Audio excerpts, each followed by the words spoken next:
with Sam Seder. The destiny of America is always safer in the hands of the people than in the conference rooms of any elite. Sam Seder. They are unanimous in their hate for me, and I welcome their hatred. We must guard against the acquisition of unwarranted influence, whether sought or unsought, by the military-industrial complex. The Majority Report with Sam Seder. Ever get the feeling you've been cheated?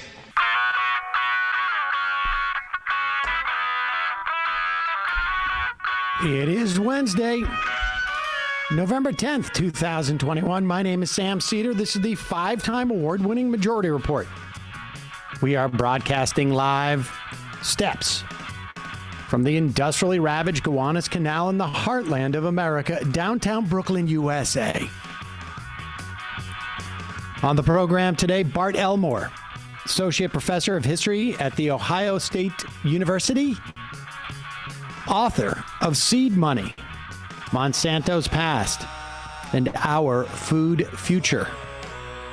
Also on the program today, a federal judge says Trump's records can be released to the January 6th commission.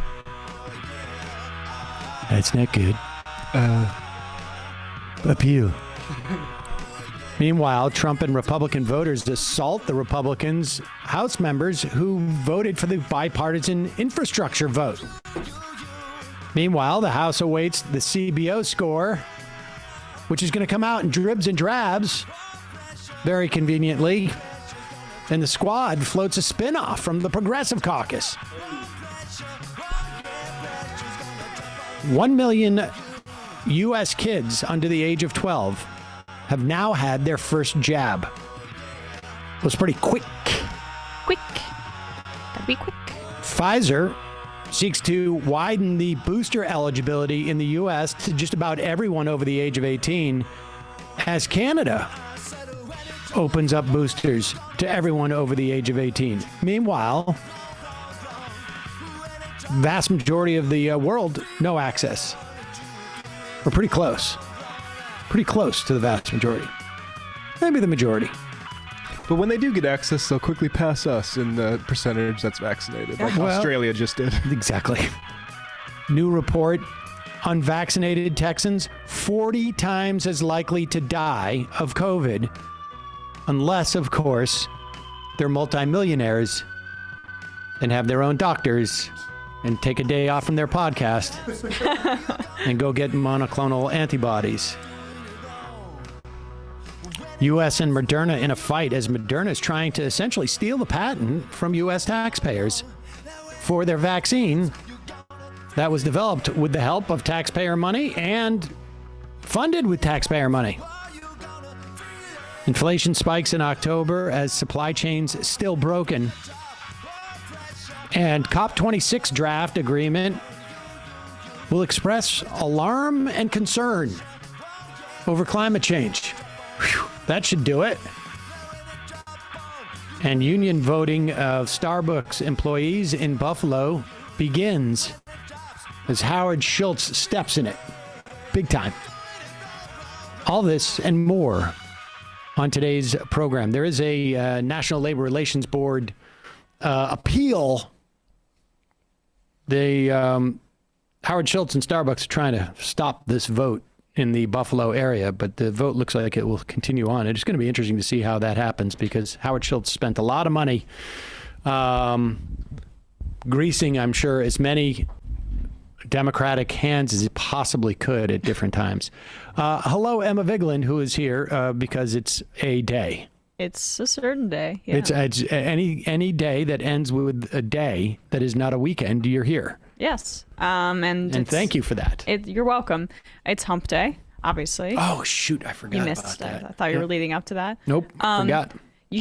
People should really check out More Perfect Union and their work on all of these unionization efforts.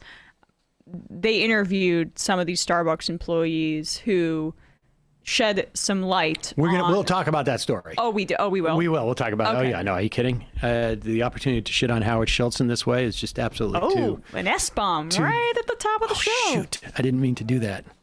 I got a little loosey-goosey the other day with my my language. Yeah, you dropped like 7 F-bombs in the Jimmy Dore story. But that's, I mean, that's what we know. It was appropriate, but the problem is like it spreads like COVID. Like a virus.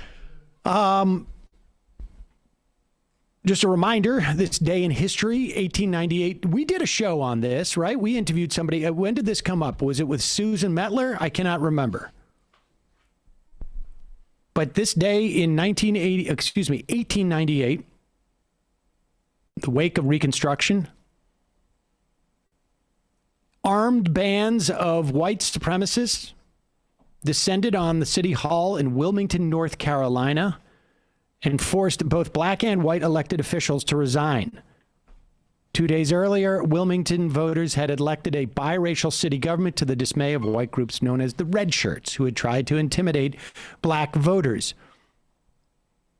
There was a growing and actually just significant political power by black people in this country during Reconstruction. Elected, we saw this in South Carolina. We saw this in terms of all across the country, particularly in the context of the South, where you started having elected black officials. And this was just, I think, the most sort of like clear-cut case where it was like literally just a coup. Led by Alfred Moore Waddell, who declared that he would, quote, choke the current of the Cape Fear River with black bodies. No one's quite sure exactly the exact number of black people killed because these guys took over the government. Why would they even come up with a number? But estimates are as high as 100. And apparently McKinley declined to intervene or provide any assistance to Wilmington's black residents. The mob was permitted to seize political control of the city, appointed Colonel Waddell as Wilmington's new mayor. But you don't really hear that much about that in history class, in anywhere. And of course, if we were to even attempt to teach stuff like that, we would be rightfully accused of being overly woke. Gotta teach both sides. Yeah. What about the side of how unfair it was that race coup that black people got elected, and how cumbersome it would have been to count all of the black bodies that were murdered. So woke. Yeah. So woke to teach this in school. I'm sorry for saying critical race theory and speaking it here on this program. I hope that nobody censors us. I'm just trying to think of if there was a story of, I don't know, in 1905, how the elected leaders in Cleveland, Ohio were overrun by if there was no race involved in it at all, how would that not be a story that we would know about? Well, I mean, we lose history like Blair Mountain too in West Virginia, for instance. But if it was middle class people, for instance, white people, then you would definitely know about it. Of course. Yeah, I know Shays Rebellion. This part of the story, it's just, and the thing is, there were at least a half a dozen Wilmingtons during that era. A little more housekeeping before we get on with other things. Just a reminder, two things. One, we have a live show that's happening January 16th. We're going to start to announce, I think, in the coming, maybe next week, we'll announce who one or two of the guests are. We may do it out in dribs and drabs. I'm not sure. A very CBO score of you. Yep. That's what we're going to do this, like with the CBO score. And then you decide whether or not you want to participate. But you can go to majoritylive.com or majorityreportlive.com. Buy your tickets. Do it now, folks. Tickets are selling like hotcakes. We may actually sell hotcakes there. That sounds nice. That sounds like a lot contemplated, of work. but yeah, know. Probably won't. No. Probably Who's going to make the hot cakes? Probably me. I'm not going to be standing there. Also, reminder, you can support this program by becoming a member at jointhemajority.report.com. We lost a member, and she wanted me to know why. And for the life of me, I can't quite figure it out. So I'm not going to say her name. She's been a longtime member of the show, and she wouldn't respond to my email. She gave 5 reasons. One is your analysis in the 2020 primary wasn't accurate. The Bernie movement bringing out lots of new voters, not true. Young voters wouldn't support anybody else, not true. And she disagrees with my belief that Elizabeth Warren should have endorsed Bernie. And I say that, I've said that not just for, well, actually for her sake. And I'm not talking to the writer of this email, for Elizabeth Warren. Had she endorsed Bernie, one of two things would have happened. Either Bernie would have won and Bernie would have owed her whatever she wanted, or Biden would have won and Biden would have been able, she would have been able to deliver the Bernie people. Mm-hmm. Now, Biden still won, but I was just assessing what was in the best interest of Elizabeth Warren. She doesn't seem to have a good grasp of that. Well, yeah, I guess so. But it gets worse. You tolerated sexism and misogyny on the part of the MR crew during the primary without calling your crew out. Well, anybody who, snake emojis, etc. Anybody who uses snake emojis is no longer on the program. Not necessarily by my choice, but recent analysis seems repetitive and lazy. Well, I can't argue with that. That's true.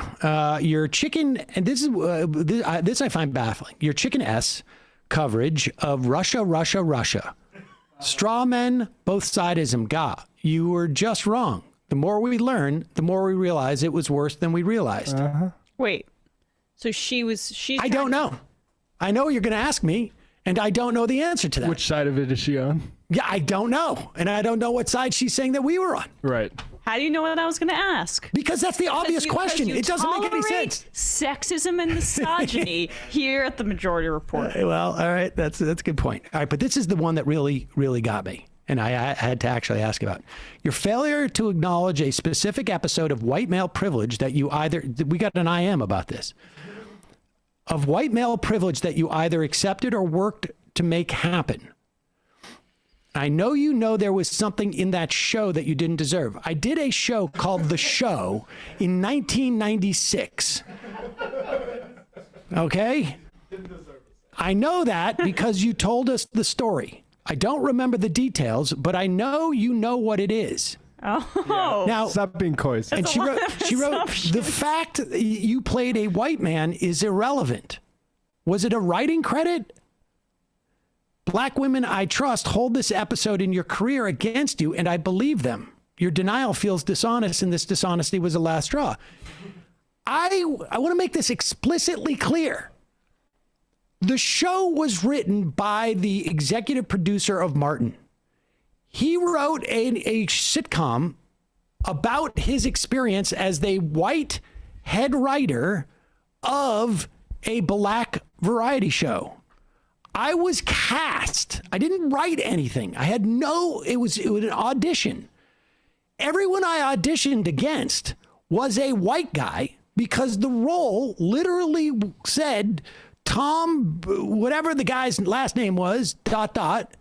a white head writer of a all black variety show. I have no doubt, and I feel like I've gone through this multiple times, that I have had the privilege of being both male and white in numerous instances in my life. Almost like this show is almost premised on that notion. But the one time I could say, no, the part was for a white guy. There was no instance. Now, maybe if they had written a different show, but that was not completely out of my control. I could have said, I'm not going to do this. Out of principle, but you're an actor trying to make it. Well, but then they would have put, I think Bateman was also up for it. It would have been Bateman, maybe. This is a existing in society criticism. I mean, this is detached from reality entirely. A little bit, yeah. But the point being, she hasn't seen the show, but she heard from some other people that it's problematic, and thus she will hold it against you. Yep. Yeah. It was weird. So with that said, there's an opening for a member on the program.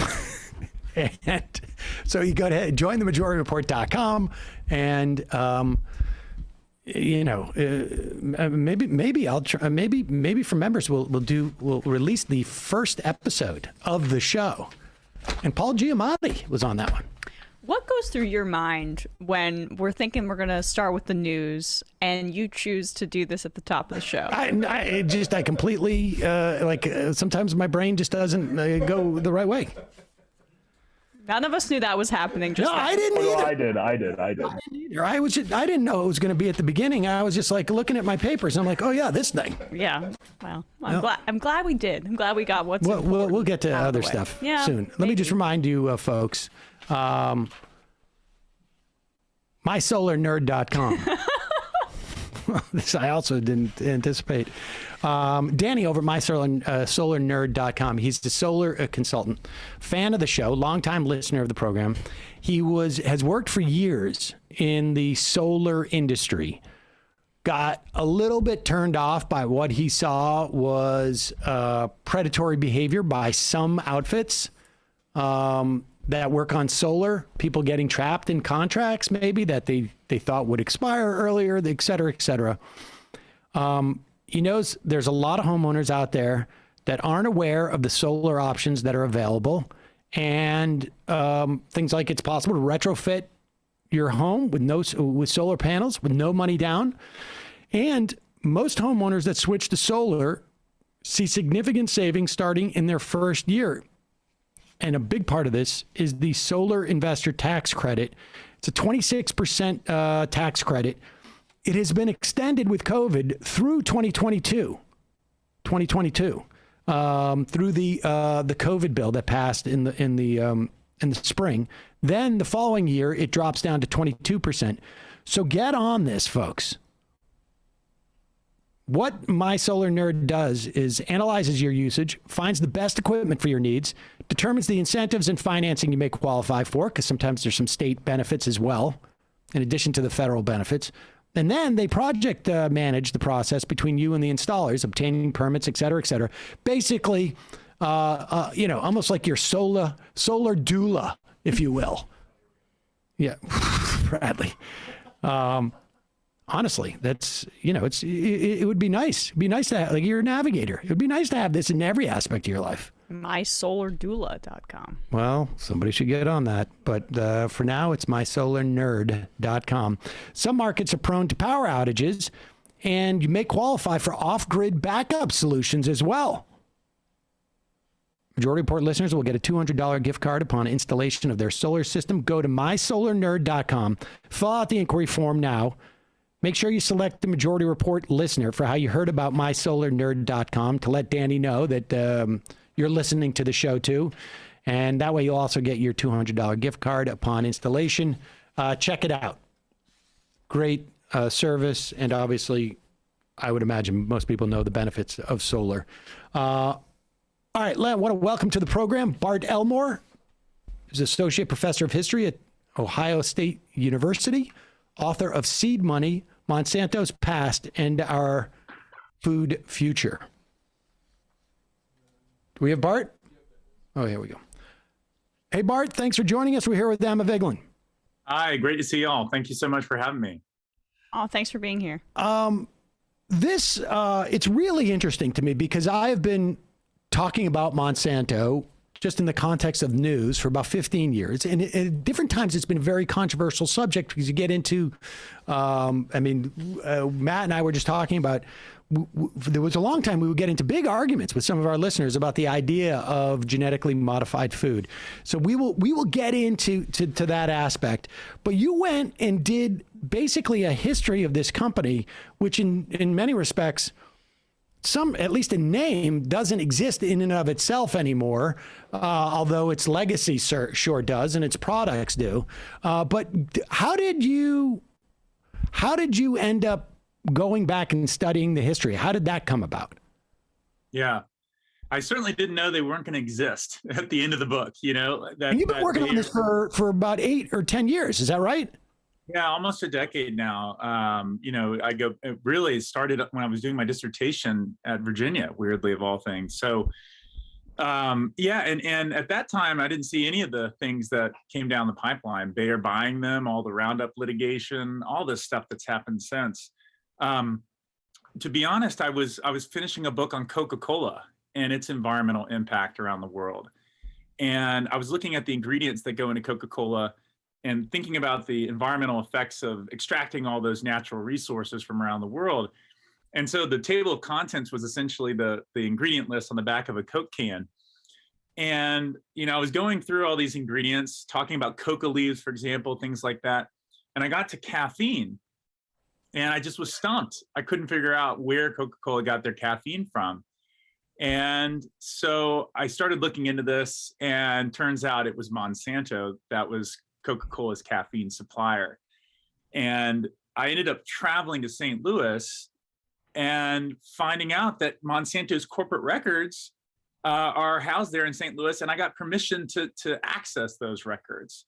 And so that's really where the book began. I put a kind of pin in it and said, I want to come back and do this history from the bottom up, starting in 1901 when the company was founded in St. Louis, and trace it all the way up, as you said, to the period of genetically modified foods and crops and things like that.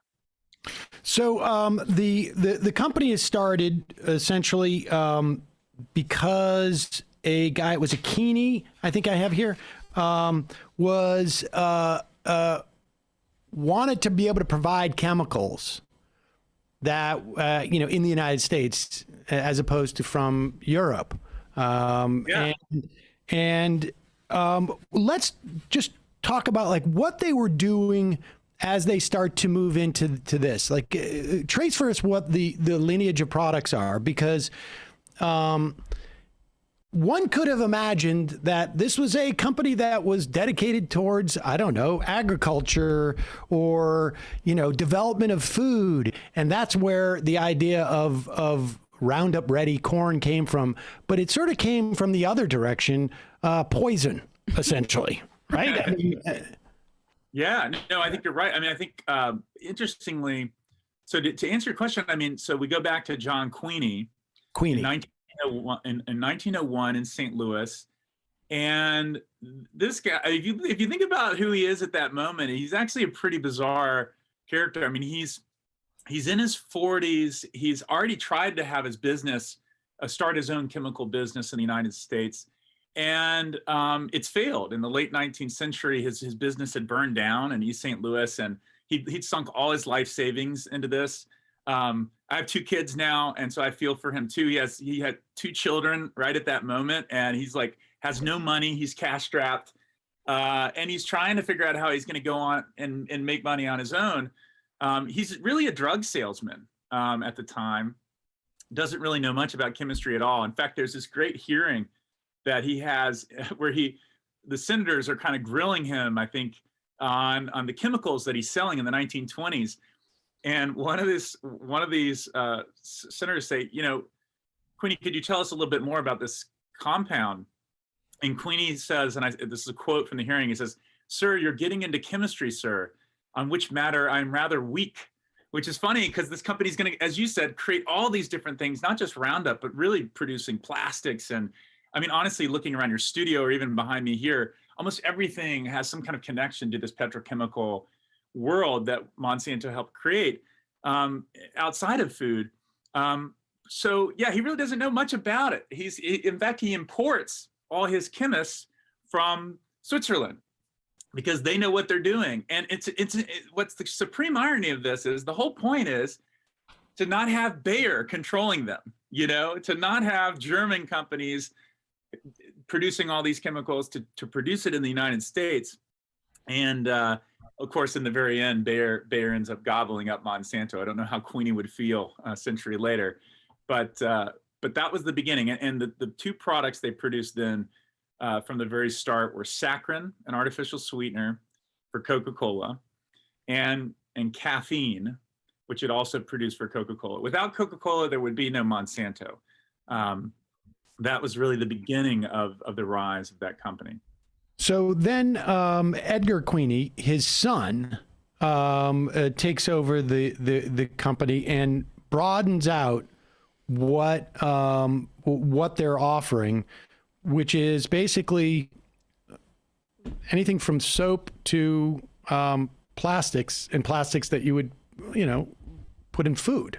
Right? Yeah, I mean, pretty much you nailed it. Pretty much everything it's interesting, when I went into the archive, you could see these graphs and ads they had where they would show just like a desk or a room, and they would have, little lines coming from all the things in the room, and all of it was some kind of Monsanto creation or Dow creation or DuPont creation. The paint, even the varnishes, the insulating fluid and all the electrical equipment, pesticides for sure, insecticides, all of these things. But that to me was really one of the things that drew me to it. Coca-Cola is a company that's everywhere and you see it. I mean, you can't escape it. You can walk down any hallway and you're going to see a Coke product.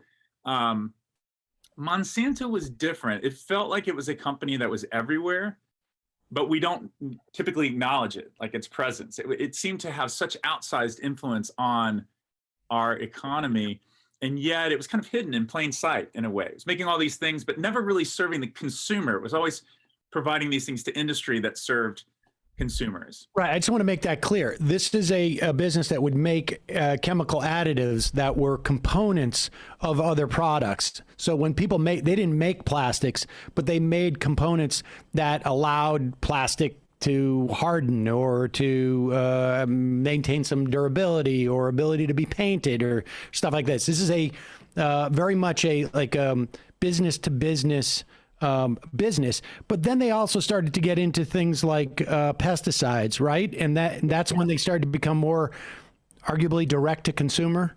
To some degree, yeah, to farmers specifically. Their slogan was still serving industry which serves mankind, which I always appreciated, because I think that's actually significant for the whole story of Monsanto.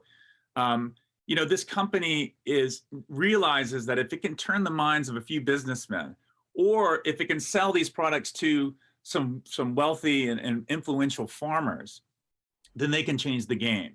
That really and really change how we eat, which we'll talk about later. When we get to genetically modified foods. That if we can convince this relatively small group of people, you think about the late 20th century, 2% of Americans are farmers, that this is the way to go, then we can change. We can have this revolutionary effect on agriculture. And you're right. The beginnings, it was actually late. I was really struck at how late Monsanto was getting into pesticides and agricultural chemicals. It really starts in earnest in the 40s. And you had said this. I mean, we now know that there's this great history detailing the ways in which a lot of these products were wartime products. They were developed, some of these insecticides, as nerve gases, potentially as chemical weapons for war. But also these herbicides, the whole intent originally in the 40s of something like 2,4,5-T, which is going to become part of Agent Orange used in the Vietnam War years later, was to see if we could find ways to get rid of these jungle environments to allow soldiers to fight more effectively. So from the very beginning, I think it's important to point out that with this pesticide and insecticide kind of portfolio that Monsanto is going to create, it's coming out of a mindset of war. It's coming out of a mindset of annihilation in many ways, an argument of extermination, and creating that idea that pests need to be annihilated. That was very much a part of the ethos and the branding and the marketing that we see in the 40s and 50s when Monsanto first starts creating some of these chemicals. And I should say DDT was one of those first chemicals that it creates, this insecticide that, of course, Rachel Carson, this great environmentalist, would write about in the 60s.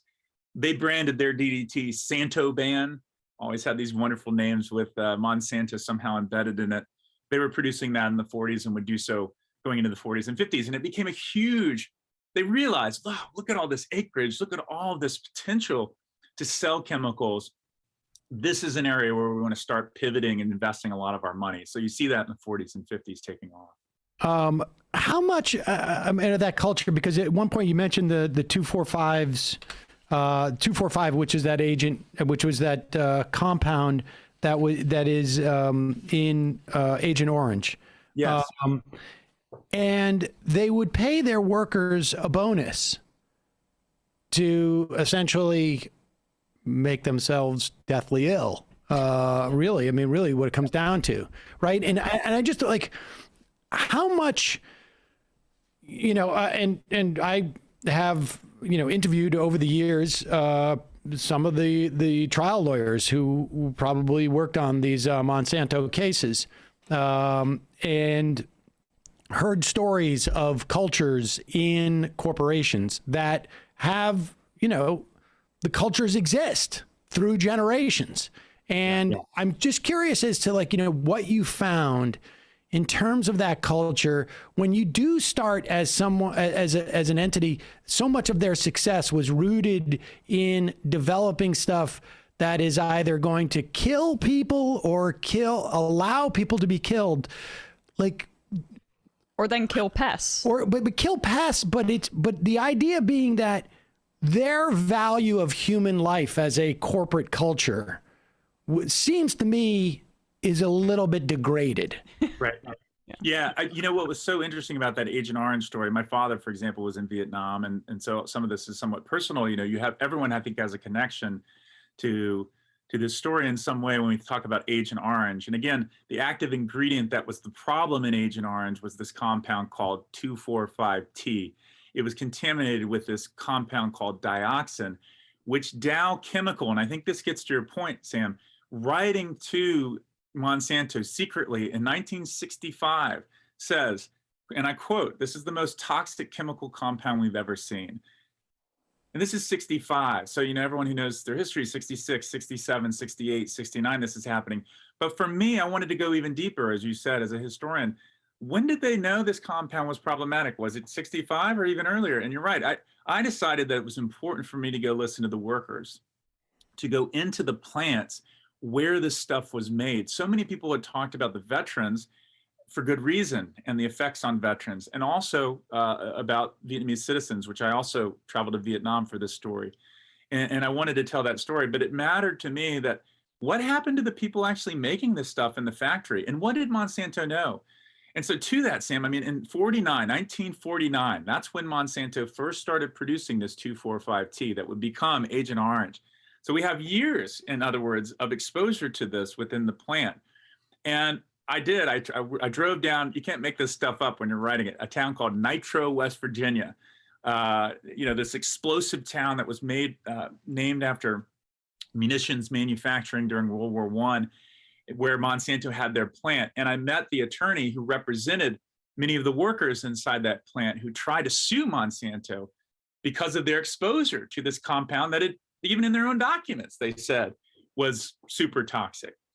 And I got to meet these folks. In 1949, there was a worker, I'll just tell one little story, named James Ray Bogus. And, you get to know these folks by reading their depositions and getting to know their story. And, here's a person who finished high school. His father was laid up, had been injured. So he had to go to work, and he ends up working as a kind of garbage man of sorts for the plant there where they're producing 2,4,5-T, this toxic compound, in 1949. And there's an explosion at the plant, and he's exposed to a large concentration of dioxin. And it becomes very clear, dozens of the other workers, including James, their face develops what's called chloracne. You can't miss it, in other words. It's not something that you would know that your workers are suffering from systemic health problems, because your face turns into these acne pustules. I'm not trying to be graphic just for graphic's sake, but I think James's story matters here, that this is what Monsanto is seeing in 49. A guy whose back and arms are riddled with this acne. The doctors, if you go in and find these confidential reports from inside the company that I have in the book, will say you could smell the chlorine coming out of their body from another room. That's how exposed these folks were to these things. And 49, 51, 52, you see these records, it's continuing through the regular process of 2,4,5-T. And I'll be clear about this too. This stuff is being sold to gardeners, to American citizens, while this is all happening, even before the Vietnam War. And one could say, well, how is it that they would let that happen? And I found this one document, and I'll shut up after this, but this one document that really struck me in the archives. And it was of the medical doctor who was responsible for overseeing these workers. And he says very clearly that he believes that most people complaining about health problems inside Monsanto are kind of a disgruntled tenth. people that are just unhappy with their work and, upset with their managers or whatever. And that's why they're complaining. And as I write in the book, if that's how you view workers, when someone comes to you with their face, and I'll say one more thing about James, he had to peel off his face 5 times, the actual layers of his skin, and this is all in the record. This is not conspiracy theory stuff. This is stuff they saw, they wrote about, they documented. And, you just have this tremendous exposure. If that's how you see workers, then yeah, maybe you missed that, Right. But that was really, to me, startling, that kind of culture that you see as early as the 40s and 50s in the company. How did this coincide with the decline in farm labor that was pretty precipitous from 1950s to the 60s? Because I would also guess that this was when Monsanto was also moving to more rural areas as well. Absolutely. And, they wrote about this very clearly, that what we're seeing is this mechanization of American agriculture, the New Deal, of course, and the government subsidies that allow and push capital into mechanizing American agriculture means that, people are trying to farm with fewer laborers. Chemicals become a way for them to say, look, this is what you need. Instead of having to go out and have people weeding fields and things like that, all you need are these powerful herbicides that we can provide you. Not telling them, of course, that what we're seeing internally at our factories is this really awful story. And one other thing I want to say about that factory, Monsanto, the workers lost that case against Monsanto. And if you look at, they sued them in the 1980s, dozens of workers saying, we were clearly exposed to this. And they sue and they lose. When they lose, Monsanto actually takes out liens on their homes to make them pay the court costs of Monsanto. If you don't pay us, then you're going to have your house taken away. And Sam, you were talking about lawyers, and I'd worked a little bit as the public defender's office, so I knew a little bit about this. I really spent time with the lawyers to talk to them about it. And he said he pulled all these folks in and said, folks, look, they might take your house. We shouldn't go on appeal. We should just let this ride. I don't want you to lose your house. And the workers, James was one of them, said, look, Stuart, they can have my house. I just want 30 days to get out. That's how dedicated they were to fighting. They were willing to sacrifice even their homes to continue to try and appeal this case. They lose, but interestingly, I tracked down the jurors in that case because I was so troubled by it. I saw in the archives this document that they requested the judge to read when the judge gave the verdict of the jury. And they said, we can't find in favor of the plaintiffs because of the strictures and technicalities of West Virginia law, basically. But we want it on the record that we believe these workers were harmed, and we believe these chemicals in there were the cause of that. Years later, the foreman of that jury, there was a journalist that tracked him down and showed him a piece of evidence that he wasn't allowed to see during trial. Because again, of a legal technicality, the judge did not allow this EPA document showing how widespread the contamination was, even in the 1980s around this plant, was saying it had no bearing on what was going on in the 40s and 50s. And the juror, I swear to you, he says, my verdict would have been different. I would have decided in favor of those workers if I had seen this. And at the end of the interview, you just feel for him because he says, I can't get this out of my head. I feel like I let these folks down. And a lot of these people would end up dying. I lead with this story because they're not here to tell that story. And to me, I think that's why I went back in time. I think people talk a lot about what happens in the latter part of the 20th century. But as we were saying, the roots of this are so much earlier. We see a culture being developed that I think is going to have this harvest, if you will, later in the story. Yeah, I mean, it's a devastating story, and certainly the liens against the home was a way of essentially threatening future litigants Totally. Like this is not this. This could easily be your fate. It's also not hard for me to imagine that a judge in West Virginia at that time might have other sources of revenue or income, frankly. And we should also say this is a company that also developed PCBs, right? Which is another sort of ends up being a chemical that ends up causing a tremendous amount of harm in health impacts on people. So let's move forward to what I think end up being Monsanto's biggest product, and also I think where most of their renown starts to come from. They develop Roundup first, right? I mean, this is the thing that I think people don't fully appreciate sometimes, that it didn't start with like the idea of like, what if we had a product that was that would survive an herbicide. They started with the herbicide. Yes. I mean, will you talk about that development, and then how they decided, like, well, wait a second, what if we found something that our herbicide wouldn't work on? Then we could corner a whole nother market. Yeah, exactly. So it's all connected, and Emma's point is so important because so much changes in agriculture by the 50s and 60s with farmers, mechanizing their operations, and with this kind of flight from the rural countryside, which makes these chemicals that much more important and easier for Monsanto to sell. This is the way you can farm. You don't have to have all these laborers. You can have chemicals to do your work for you. And it's actually 2,4,5-T that they're trying to get away from when they create Roundup. Roundup is created at around 1970. And it's right after the Vietnam War. They're searching for something that's going to be non-toxic. And that's how it's pitched originally. Roundup is going to be this safe and environmentally friendly herbicide. And it's super weird, actually, because you'd mentioned detergents.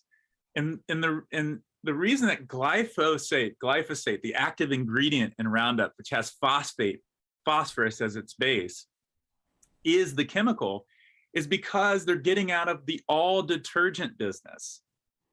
So all, like ALL lowercase a detergent, is a Monsanto creation, back to like all the things that they created. And in the 60s, we have this eutrophication problem, algae blooms up in the Great Lakes, and detergents are partially blamed for that, phosphate-based detergents. So Monsanto is sitting there that has all this phosphate that it's mining out of Idaho, all of this capital infrastructure in phosphate, and now they got to get rid of all that phosphate in their detergents. And that's how they create Roundup. They're trying to figure out what to do with all this phosphate they have. And bam, they're doing these experiments and they find glyphosate in 1970. It's ultimately approved by the EPA in 1974. And you're right, for decades it becomes this blockbuster herbicide. It becomes the first $1 billion herbicide in history. Broad spectrum, kills weeds super effectively. Farmers love it. But boy, wouldn't it be great if you could engineer your crops to be resistant to it so you could spray it even more. What was going on with the EPA at the time that they were rubber stamping this kind of stuff? I mean, was there just a generalized connection with industry or an eagerness to perceive these as technological advancements? Or was it just, we don't know, or they were not aware of how this was going to affect people down the line? It's a great question. And, think about the timing of this. It's kind of perfect timing for Monsanto. This is right when the EPA is being created. Yeah. And it's really nascent. It doesn't have the reputation yet. It also doesn't have necessarily the resources as the Nixon administration. And what you see, and I think this is a story that echoes throughout the book, is the ways in which the companies that are being regulated become the regulators in a way. They're producing the science, the studies that ultimately are used to decide, well, is this stuff safe or not? And often being, a lot of the company science and company reports are what these agencies lean on. They don't have necessarily the capacity to go out and do all these toxicological studies. And that was like the most surprising, or maybe not the most surprising, but at least most problematic story throughout all this, is just that cozy relationship between Monsanto and the EPA, which of course we can talk about later when it gets to, Roundup's reevaluation in recent years, and these emails that came out in court cases where you'd think these folks were best friends, and this revolving door too between the people working inside the OPP, the pesticide program within the EPA, and companies like Monsanto. So I think it was a product of both. Like, it's the timing. It's not really up and running yet, right? It's just starting in some ways. And it's so reliant in so many ways on company-funded science at that point to approve some of these things. I mean, we still see that in the context of the FDA and the EPA, for that matter. And really, what the EPA or the FDA does is really more evaluate the self-reporting of these things. Is it done differently in Europe? I mean, is it done differently in Europe in the way that they do that with that dynamic? Because, as we move forward, at one point, I think it was in 2005, Europe, was it 2005? Europe said, we're not doing these genetically modified products anymore. We're not into that. Whereas in 2005, in this country, Matt and I were saying beforehand that golden rice was going to solve the world, the hunger problem, which, the idea of it is okay, but talk to how Europe does it differently. And then let's move into, once they have saturated to the extent that they can, the herbicide market, they come up with a sort of, I guess, the killer app, which is the genetically modified corn, essentially. Yeah, and soybeans, cotton, and a whole host of other things. Totally. Just to answer that, I mean, I think we actually see some countries initiating a kind of moratorium on GMOs in Europe as early as 1999 in certain pockets, and then of course it becomes more formalized in the early 2000s, as you note. And there is there's more of a precautionary principle in terms of regulation, as opposed to let's put this out. In the case of the United States, when GMOs are being first introduced in the 80s and 90s, early 90s, think about that political moment. This is the time of obviously Reaganomics, and then of course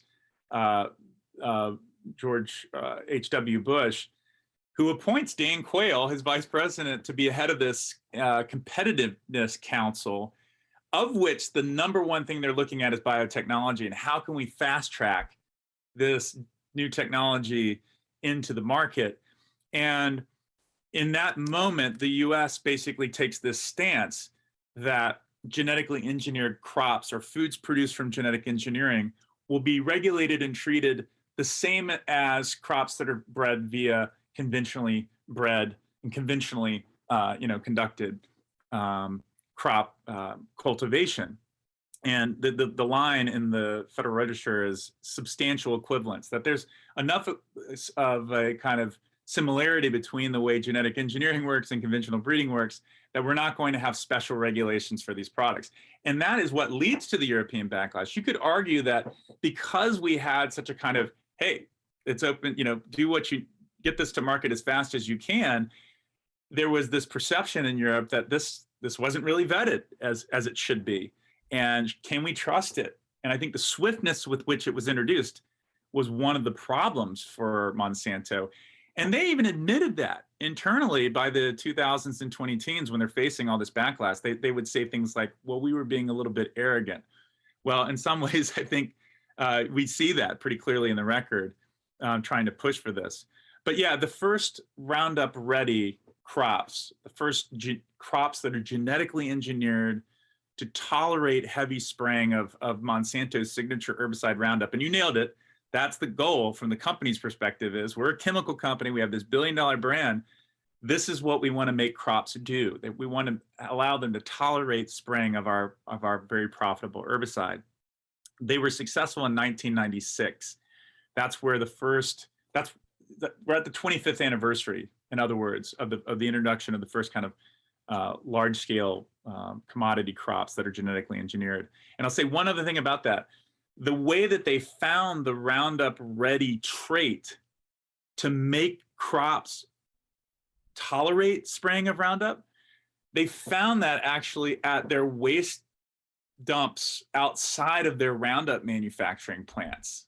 They found there was so much pollution, as it were, effluent, that they found these microorganisms, actually an agrobacterium, that had this ability to tolerate glyphosate. And so they were able to take that gene from their own waste piles and insert that into. So in other words, they'd look out on their waste piles and say, wait, there's something alive in there. Let's take that and commodify it, essentially. All right. So, and let's be clear. I want to just like the promise of genetically modified organisms. I have two questions about this. A, what were they as presented, not just by Monsanto, but the community? And I'm a lot less skeptical about the potential for GMOs. And I'm also skeptical about the dangers about GMOs in and of themselves. But no capitalist enterprise is developing GMOs for them not to be reliant on something that is a sort of subsidiary or complementary product, right? It's like no printer maker is out there making printers these days that isn't going to need a lot of ink. Right. And that is, I think, sort of what has always been my concern with genetically modified organisms, is a little bit less about the implications of the modification in and of itself, but what is, no pun intended, downstream from that. And so what was the promise? And then how soon after was it clear to Monsanto that some of those promises were not happening? Like, for instance, it developed a resistance. I mean, so walk us through that. Yeah, you nailed it too. And I think I always like to be clear on this. I studied biochem when I first went to school, and I even worked with PCR machines. And the idea of genetic engineering was not something that I thought was just inherently evil in its own right. You know, I thought, wow, there's potential here. This is really exciting. And I came at this work that way. And I also should say I came at this work knowing that Monsanto is often labeled as Monsatan. You know, that literally that is like a bumper sticker people have, that they consistently are at the top of polls for evil corporations. I felt I owed it as a historian to try and come in with as clean a slate as I could to try and understand the human story. Like that medical director that I talked about earlier, you know, how might he have missed this? Well, in that case, I feel like he missed it because he looked at laborers a certain way. But to this period, you know, I got to interview Bob Shapiro, who was the head of the company in the 1990s. He was the CEO who launched these seeds. I liked him, you know, and for whatever that's worth. I mean, I felt like here was a person who, to your point, really believed in the mission of what these things could do. I think there was two promises that he made at that time that he believed in, I think earnestly. One is that this will radically increase yields, that, you know, because we can genetically engineer these crops, that we'll see this big boost in food production. The second was that it will radically reduce our dependence on petrochemicals. You know, that, and this, I mean, we probably... Those are related. I mean, if I plant a seed, then I get 3 times the amount of whatever it is, corn, cotton, soy.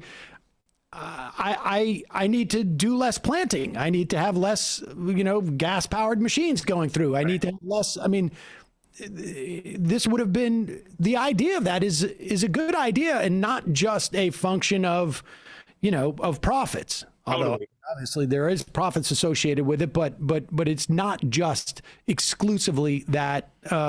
That's the motivating factor. Totally. You know, I mean, again, you know, around the office, he wanted to have people call him Bob. He didn't have a corner office. He was actually in a cubicle on the floor with workers. You could say, oh, this is just for show or whatever. You know, having talked to him, you know, the way he responded to emails to a lowly, at that time, graduate student, and just like immediately writing back. And, you know, I mean, even more substantive, he protested the Vietnam War. He played guitar with Joan Baez out in the Washington Mall. I mean, he was really a person who, he read Bill McDonough, all these great luminaries, environmental sustainability thinkers, Paul Hawken. He was really moved by all this stuff. And I think he bought it, you know. And one of the things I think this story, and I talk to my students a lot about this, is like, you're going to be in a position like this where the promise of a technology is going to be held out to you, and you're inside a company and you kind of want to believe it, and you have to be skeptical. I think you have to sit there and say, is this a little bit too much? Is this promise something that we can really actually accomplish?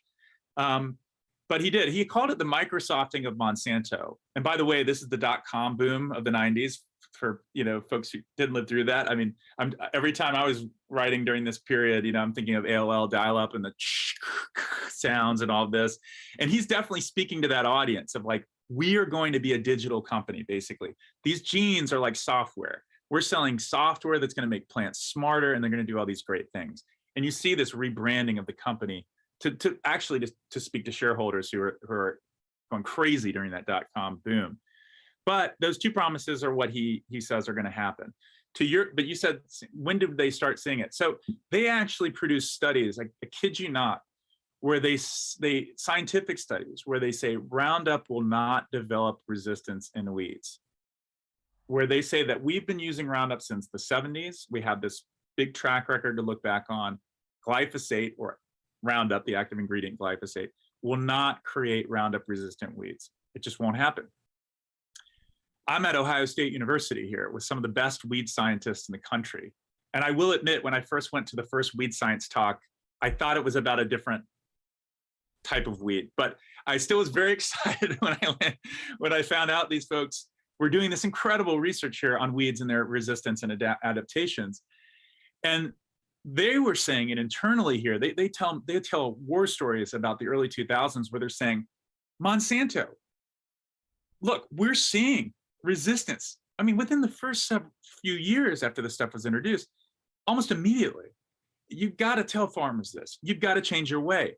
And what you see in the book are these stories of the weed scientists here who had Monsanto reps coming in and saying, you guys don't know what you're talking about. You can't publish this.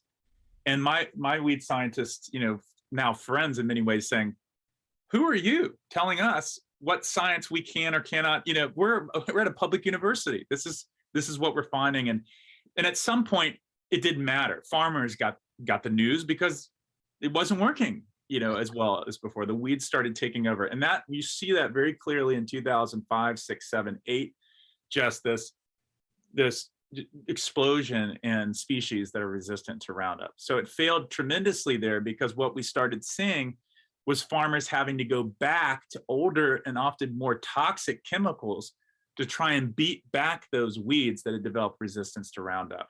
And so now we actually see 2,4-D, a chemical that was the second half of Agent Orange that's being sprayed in tremendous quantities right now that was produced in the 40s. So the future of food, in some ways I describe in this book, is really the past. Like, we're not going forward in many ways. We're going to 50s, 40s chemical technology to try and deal with this resistance issue that anyone could have seen coming. But in the meantime, what Monsanto is able to do is, if not completely, but certainly come close to attempt to essentially monoculture or monocrop everything, right? And corner the market. I mean, it's been years since I followed Monsanto closely, but when I did, it was in the era of Canadian farmers attempting to fight the fact that their neighbors, some bird ate some corn in their neighbor's patch, flew over, took a dump in their fields, and some of the Monsanto gene gets into their corn, and all of a sudden they owe Monsanto money, or you have people who can't save their seeds year to year. Yeah, the save the seed things is key to the story. I actually looked really closely at this because I like you, growing up in that period, I remember Percy Schmeiser and those stories. And part of this story is also trying to figure out what's myth and what's not.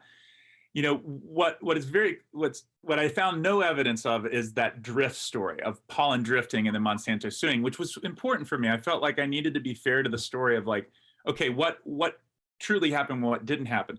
There are tons of cases, as you noted, of farmers somehow coming into possession of seed and Monsanto coming onto their property with Pinkerton detectives and saying, you now have our technology. You didn't pay for the technology use agreement fee for that. We're going to sue you for hundreds of thousands of dollars. And that did happen and still happens. I don't know if we can do it on the show, but you can call a number still to this day, 1-800-ROUNDUP. Any of your listeners can do this. I just did it in my class yesterday, where we had the whole class and we called the number, and where you can rat out your neighbor for using Roundup Ready traits without paying for the technology. For example, maybe somebody has a little extra left over and they want to just give it over to their friend to use. If you use it without paying the fee and a neighbor finds out about it, they call this number and you press 2 on 1-800-ROUNDUP and it says, tell us about the misuse of seed. And then it'll say your call will remain anonymous. So one of the things here that we see is not just a reward. I mean, it's like swatting people essentially. Yeah, the reward is and that's what you see in this case of Perseus Miser in Canada and others, is just the tearing of the social fabric of farming country asunder, where you got people calling and ratting on each other, and helicopters being sent in. That was all true. This kind of, and it was radically different. I mean, this was just the idea you couldn't save soybean seeds or cotton. Farmers were just blown away by all this new kind of surveillance system. But I think what's happened recently is even more dangerous and scary. And that is the issue with dicamba, this new herbicide that's been brought back to deal with Roundup resistant weeds that has a tendency to vaporize and volatilize. So basically what happened was Roundup resistant weeds took off 2005, 2006. Monsanto knew they were screwed at this point. We've got to figure out a solution. So they started selling a new set of seeds that had Roundup resistance and dicamba, this other chemical resistance. So now you can spray your farms with glyphosate and dicamba. It'll kill the weeds, but it won't kill the crops because they've been genetically engineered to resist it. The problem is that dicamba is an old chemical. Again, the future is the past. It's from the 60s. And the reason that farmers didn't use it a lot was because it's dangerous. In hot temperatures, it vaporizes. So it lifts off target. Farmers say it jumps if you talk to them, which I drove around with extension service agents to talk to them. So when it jumps, it drifts and will go far distances off people's fields onto fields that don't have those dicamba tolerant seeds. So if you're a soybean farmer and you don't buy Monsanto's dicamba tolerant seeds, you get hit. You can get hit with drift and it will affect your crop. If you're a peach farmer or if you own a vineyard, there are no dicamba tolerant vineyards. There are no dicamba tolerant peach trees. They get hit. Can you prove, as a farmer, one of these sort of like tangential farmers, can you prove that it's dicamba fumes essentially that is doing this? Like, is there some type of legal action for something like this? So I went to it. I couldn't believe it was happening. I never saw any of this coming. Remember, I started this years ago before there was even a dicamba tolerant seed at all. And then right as I'm finishing this book, this case goes to trial where a peach farmer says, we're going to try and, hold Monsanto accountable for this.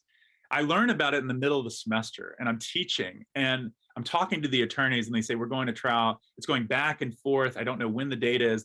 And then it just turns out, okay, it's going to be in January 2020. You got to be here. I literally teach my class. I jump on a plane and I show up because I don't know what documents are going to be sealed. I don't know what's not going to be available after that court case. So I'm sitting in the gallery. And I was, there. I actually had a student with me, a research assistant, and we're just taking notes, like ready to go. And I kid you, one of the interesting things is that was in Rush Limbaugh courthouse. You can't make this stuff up. So it's Rush Limbaugh's, I think, grandfather. This is actually where Rush is from, Cape Girardeau, Missouri. And Stephen Limbaugh, his cousin, Rush Limbaugh's cousin, is the judge. A very mild-mannered individual, I should say. But this case was a peach farmer that was saying, come on, I'm farming over here with my peaches. They're the leaves are cupping. You can see this kind of symptom of dicamba affecting my crops, and I'm losing my crops. And by this point, I was wondering, did Monsanto, like, were they talking clearly internally about the fact that drift could help them sell seeds? And sure enough, those documents in the first hour of trial, it was just like jaw-dropping. I'm sitting there, and so one of the first emails was from a presentation, a sales presentation, internal. They're talking about these new dicamba-tolerant seeds, and they say literally that one of the best ways to sell this will be to sell protection from your neighbor, right? That this stuff is going to drift. We know it's going to happen, and it could be a way to sell this stuff. They also restricted, this goes back to EPA and regulations, they restricted university access during this time to look at how this stuff was vaporizing and things like that. They said they had a new formulation, but they couldn't produce enough. This was their argument to universities. We're not capable of producing enough for field testing. Another email internally says, ha, ha, ha, can't produce enough material for field testing. Bullshit. I mean, it was like, I'm sitting there listening to these documents, and I'm like, they wrote it down, in the emails. They knew it would drift, they knew it would hit farmers, and they knew it'd be a way to help sell the seeds. And, back to the very beginning of our conversation, that was another one of those moments where you say, that's a toxic, corporate culture, that allows for something like that to happen. And that peach farmer won about 280, I think the original verdict was like $280 million. And there are now a bunch of other cases in the wings, whether this will happen. If anyone who's listening to this wants to just type in dicamba, D-I-C-A-M-B-A, and you're going to see a story that no one's talking about if you're not in farm country, right? Because this affects 2% of the population, but it's creating all this havoc. And even worse than the detectives coming in and 1-800 Roundup hotlines, this is a way of forcing compliance that's pretty nasty. So, and we're skipping over a lot of detail here, and folks obviously should read the book. But Monsanto's faced billions of dollars worth of verdicts against them. They are bought by Bayer. It may be one of those situations. I mean, in addition to sort of the irony of that, it may be one of those situations where it like pulls down Bayer too, because of the incredible liability they have adopted, which is not to say that Bayer doesn't deserve it for a bunch of other things that we could talk about. We go back to the origins of that company, but leaving that aside for a moment, has there been any type of reform on the EPA level? Like, it's one thing, and I have great appreciation for trial lawyers who have brought all this up and have, basically made them pay in California and across the country in this regard. But at one point, one would expect the EPA to say, hey, like, okay,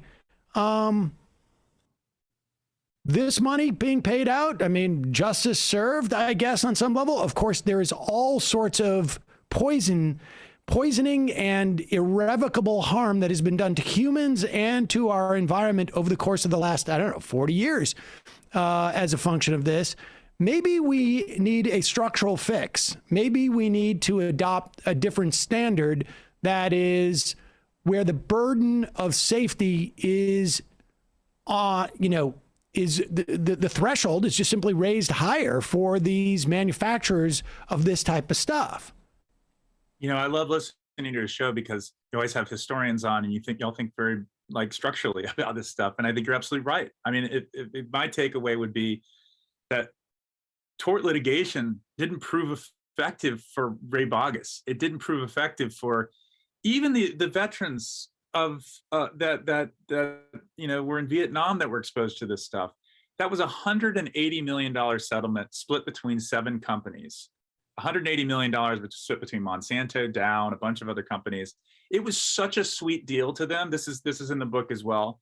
That they went into the judge's office after the case was decided for the veterans for that settlement, And the plaintiff's attorneys are cheersing each other with champagne with the judge because they were completely let off the hook. And I think, we're trying to fix these problems after the fact, after people have been exposed to these chemicals, after they've been, harmed by this. And I think I am a little bit heartened. Remember that with dicamba and all these things, the first dicamba tolerant seeds were 2015. And then we started seeing all the problems in 2016, 2017. So you've got the Trump administration in office and an EPA that's willing to say, well, they made marginal adjustments. Like, we'll put buffers on where you can spray. You can't spray this close to the edge of your field. But of course, the problems persisted. Drift is a crazy thing. I mean, you can have inversions where this stuff spreads long distances. What I think we're seeing at the EPA right now is a discussion. I mean, one of the reasons I'm talking is because I think this history can be relevant to politics today about whether dicamba, as it's currently being used, should be approved for use in the next growing season. Given that we saw even this last year, thousands of complaints from farmers about drift. We have a new administration, we have a new EPA. Let's rethink this stuff. They are looking at some of these other pesticides and insecticides, and we're seeing some of these things being pulled. It has to be done that way. I think we can't wait for the guinea pigs that are farmers and workers to come down with lesions or whatever else before we step in and say, this stuff shouldn't be sprayed everywhere. And just to be clear about glyphosate, we've seen a 15 to 18-fold increase in the use of this stuff on farms since 1996. So back to that promise, it's exploded the amount of exposure that's out there, especially for workers. But of course, we find residues of this stuff in Cheerios and in our food. And so all of us are connected to this story as well. And the last thing I want to say on that is, you said yield, and I want to just circle back to that. I mean, the thing that I think is even most damning about this whole story is that all of this might have been worth it if we'd had this massive boom in terms of food production. Well, first of all, obviously, we're talking largely about commodity crops, which mostly go to fodder for animals in CAFOs. We don't have necessarily time to go into the environmental disaster of all that. But just take yield. Let's just say that this is food that humans consume. The National Academy of Sciences in 2016 did a study where they looked at this extremely closely. Let's look at yield for crops that were genetically engineered for various traits, BT traits to produce their own insecticides, Roundup Ready traits, whatever. Let's look at all those yields for corn, soybeans, and let's look at the yield for conventionally bred varieties that don't have genetically engineered traits. I remember just being mind blown when I looked at the data. It's like this. Completely. In other words, there's no yield. Yeah, I mean, there's no yield difference between those conventionally bred varieties and the genetically engineered ones. I should be clear. In some cases where there's heavy pest pressures, BT corn, which is a type of corn that's genetically engineered to produce a protein, BT protein, that is its own insecticide, has shown some yield improvements. But on the whole, and they're very clear about this, the National Academy of Sciences, there is no inflection point. There was no new green revolution or kind of radical increase in food production. And I was so astonished by it that I called the scientists, the National Academy of Sciences. I want to make sure I'm getting this right. I called them multiple times. And they said, no, that's our finding. And I said, well, that's a pretty darn important finding, to talk about when people are saying, well, yeah, we have to accept these things because we need this food. And I think maybe CRISPR and these new genetically engineered technologies in the future are going to do cool things. I'm not going to go on record saying they won't. Who knows, What I will say as a historian is that in the past 25 years, the way that this genetic engineering technology was deployed was about selling chemicals, and it was not about necessarily, radically increasing our food production. And I think that's a problem. Bart Elmore, the book is Seed Money, Monsanto's Past and Our Food Future. Thank you so much for your time today. We'll put a link to that at majority.fm. Really interesting and just a devastating story, a real accomplishment. Congratulations on that. Thank you so much. It's a pleasure to be with you all. All right, folks. Well, it's put a pit in my stomach, but yeah, unreal. It's just a cavalcade of great news. That's how we got going around here. That's how we do it. Mm-hmm. Wow. All right. Folks, just, oh my God. We better have some fun stuff in the fun half. The detail about them discovering it in the dump, like, oh, look at something's growing there, is like something if a fiction writer wrote that, be like, all right, let's relax. I A mean, little on the nose. I haven't been to Vegas, obviously, now for, I think I've missed two cycles, probably 4 trips to Vegas. Yeah, 4 trips to Vegas for the Tort Lawyer Conference. I'm going in April, and I'm sure they're going to have it in April, but we missed April and October. You know, where it would, every interview, not every interview, but the vast majority of the interviews would be just a reminder of just how depraved corporate culture can be. And so it was nice to have a little reminder there without having traveled to Vegas. At least in Vegas, I get to like spread it out and, you know, like focus more on the $200 I lost at Blackjack over the course this was of like 2 a or 3 days. staycation.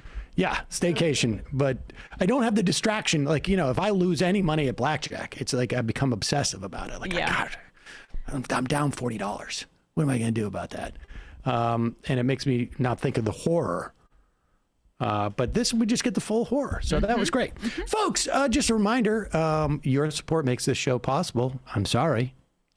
I'm sorry. You can become a member at jointhemajorityreport.com. For those of our listeners, if we still have you, who were always mad when we would talk about the detriment that GMOs, not in and of themselves, but as commodities in our capitalist system. Go ahead, Matt, because the GMO wars around here, Emma, you have no idea. I really, it seems like that was. Do we have anything even remotely equivalent these days? Vegans? No. Nuclear power? The only thing I would say is equivalent is my white privilege and playing that white nuclear power, maybe. Honestly, the closest thing I can think of is Bitcoin stuff. Oh. Like you're getting in there's all this promise to it that's going, and I think I think there's probably more promise to GMOs than cryptocurrencies in general. But like this idea that like because you're not supporting it, you're getting in the way of like the bounties that are promised from this technology. No, it's the capitalists that are actually going to nerf it and make it not as promising as you want it to be. I think nuclear power is there, but nothing has achieved the level of vitriol that we would get when we would say anything remotely critical of, again, not GMOs in and of themselves, but their function within our capitalist society. Gotcha. In a just a ludicrous intellectual property regime, like exactly. Where you're, There was a time where it looked like Monsanto was just going to be like, we wouldn't even call it food anymore. We would just call it Monsanto. Folks, jointhemajorityreport.com is the way you support this program. Also, Majority Live. That's where we're going to have the live show. Going to be all fun. Mostly fun. Mm-hmm. And check out the AM Quickie. Great stories that you may miss. Feel like you want to take a break from the news, but you also want to not take a break from the news? AM Quickie. That's what you do. Go to amquickie.com, sign up. We will never, ever, ever sell your email address to Monsanto. That's a good disclaimer. And very specific. Yep. I just want all bases covered. We will be selling it to Golden Rice. I'm going to be promoting Golden Rice soon. Yes. Also, the Discord, majoritydiscord.com. Check it out. Be part of the community. You can go there and rant and rave about your Monsanto stories. Matt, what's happening in the Matt Leckian media universe? Tonight on Left Reckoning, we have Paul Bowers talking about South Carolina, its class composition, its history, its politics, including Nikki Haley. So patreon.com/Left Reckoning if that is interesting to you. We'll also be talking about Elaine Chao saying it's your patriotic duty to go help and work to make the supply chains go faster. And a guy who was really upset that people right-clicked on his NFT and saved it. So and the existential crisis that's causing the non-fungible token crowd. So patreon.com/leftreckoning. I didn't know that you could do that. Yeah. I could save it's an image. Literally a screenshot. You could pay what? Well, they think they're buying $1.5 million, or you could take a 1.8. screenshot. They think that they're buying like some sort of like right to like reproducing of an image, but really what they're buying is a receipt for Right. something's held on the server a somewhere. certificate of authenticity. Great job. See you in the fun half. See you in the fun half. You are in for it. All right, folks. 646-257-3920. See you in the fun half. Are you ready?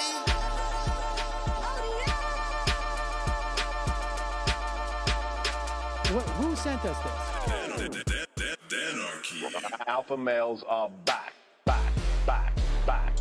Boy is back. And the alpha males are back. Just as delicious as you could imagine. The alpha males are back. Boy is back. And the alpha males are back. Just want to degrade the white man. Alpha males are back. I take all of it in my throat. Alpha males are back.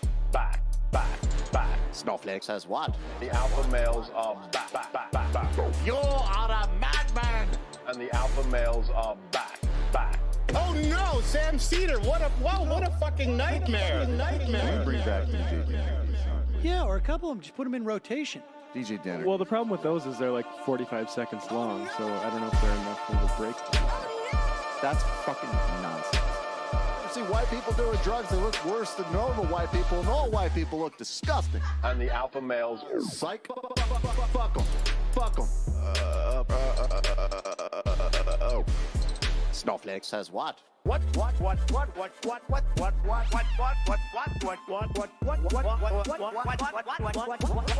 Snowflake says what? A hell of a lot of bank.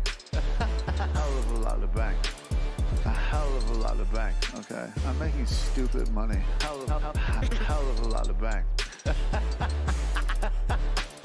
A hell of a lot of bank.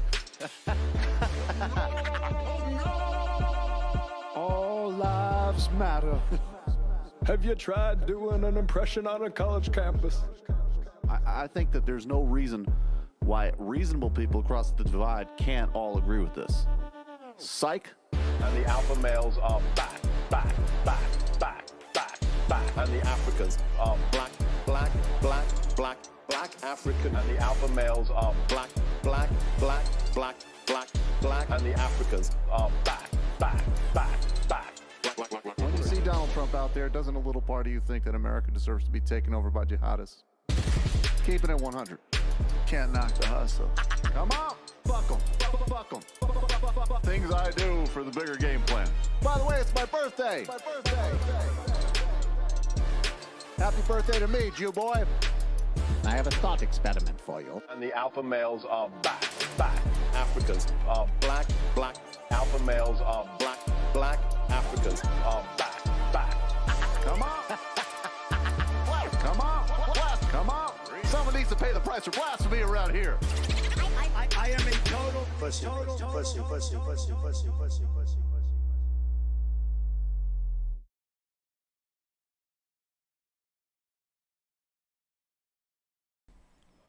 We are back. Got a kind of related note from Fortune magazine here. The world is facing the prospect of a dramatic shortfall in food production as rising energy prices cascade through global agriculture, the CEO of Norwegian fertilizer giant Yara International says. I want to say this loud and clear right now that we risk a very low crop in the next harvest. I'm afraid we're going to have a food crisis. Speaking to Fortune on the sidelines of COP26 climate conference in Glasgow, Holster said that the sharp rise in energy prices, in Europe, the natural gas benchmark hit an all-time low in September with the price more than tripling it from June to October. Yara said Yara is a major producer of ammonia, a key ingredient in synthetic fertilizer, which increases crop yields. The process of creating ammonia currently relies on hydropower and natural gas. To produce a ton of ammonia last summer was $110, and now it is $1,000. So, Anyway, look forward to the Kowalski call today. Yep. Yes, that's. Do we have the phone lines open? Yep, we do. I think we may have him, and we will check in on him in a second. I just want to. I don't want to forget to do this. So I got a tweet from someone I don't know. The story, checks out. This is from CBS 4 in Fort Morgan, Colorado. It's DenverCBSLocal.com. I guess this guy, Gimpy God, I don't know. Oh, his name is Lance Carr. And he is a Twitch streamer. Does, video games. And he is quadriplegic.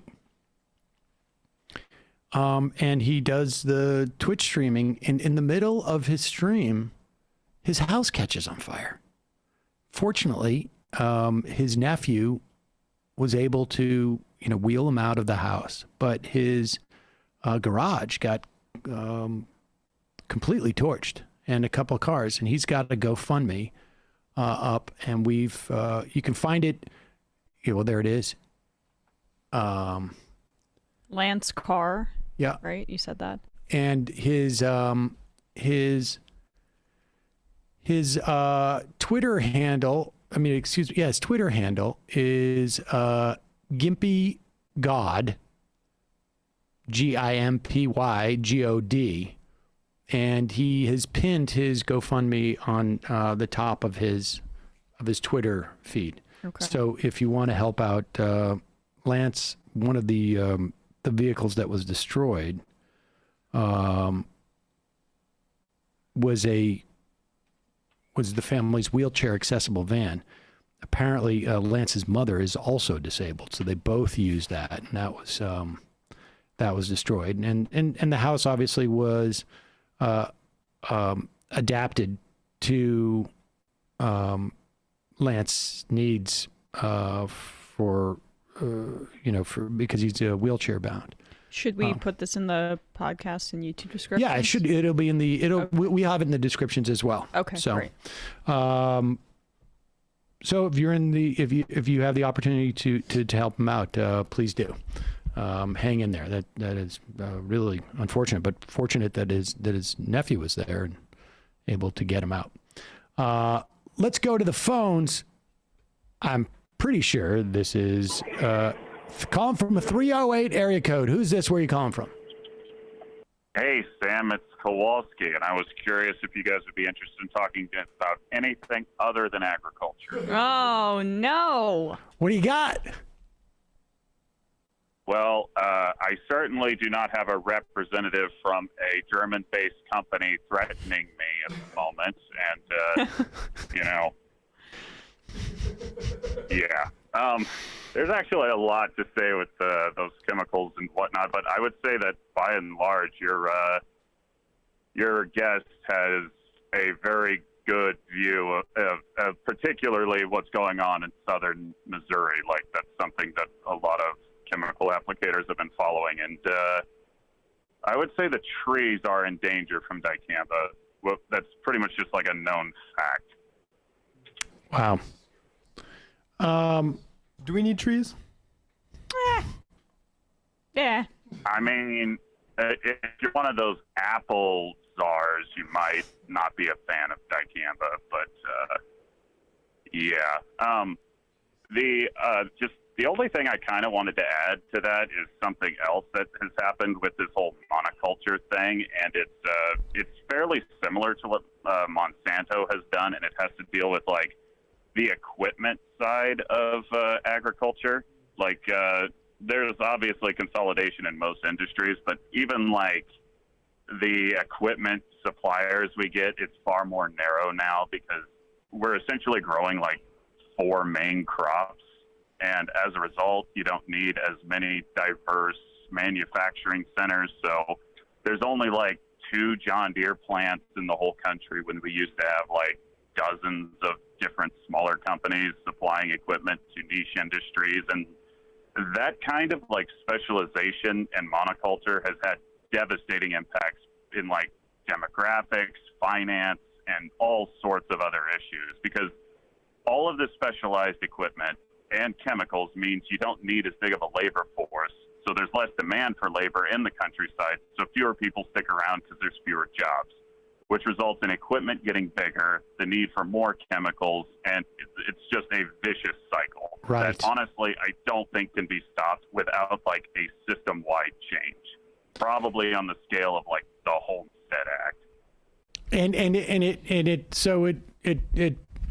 it creates. It also enhances, I would imagine, the monopolies. We have a higher concentration of these companies, and also I would imagine it also creates a lot less durability in our food supply chain because Definitely, because if you guys have ever followed the seed vault, one of the reasons for that is there is a theory that if we were to like accidentally develop a hybrid of corn that would like, I don't know, kind of like in the movie Interstellar, there's like a blight that you just can't stop. It would wipe out a significant portion of the food supply. And even though a lot of, your militant veganist fans do not like, the whole livestock industry, the big thing is that cereal grains are to get us through the winters.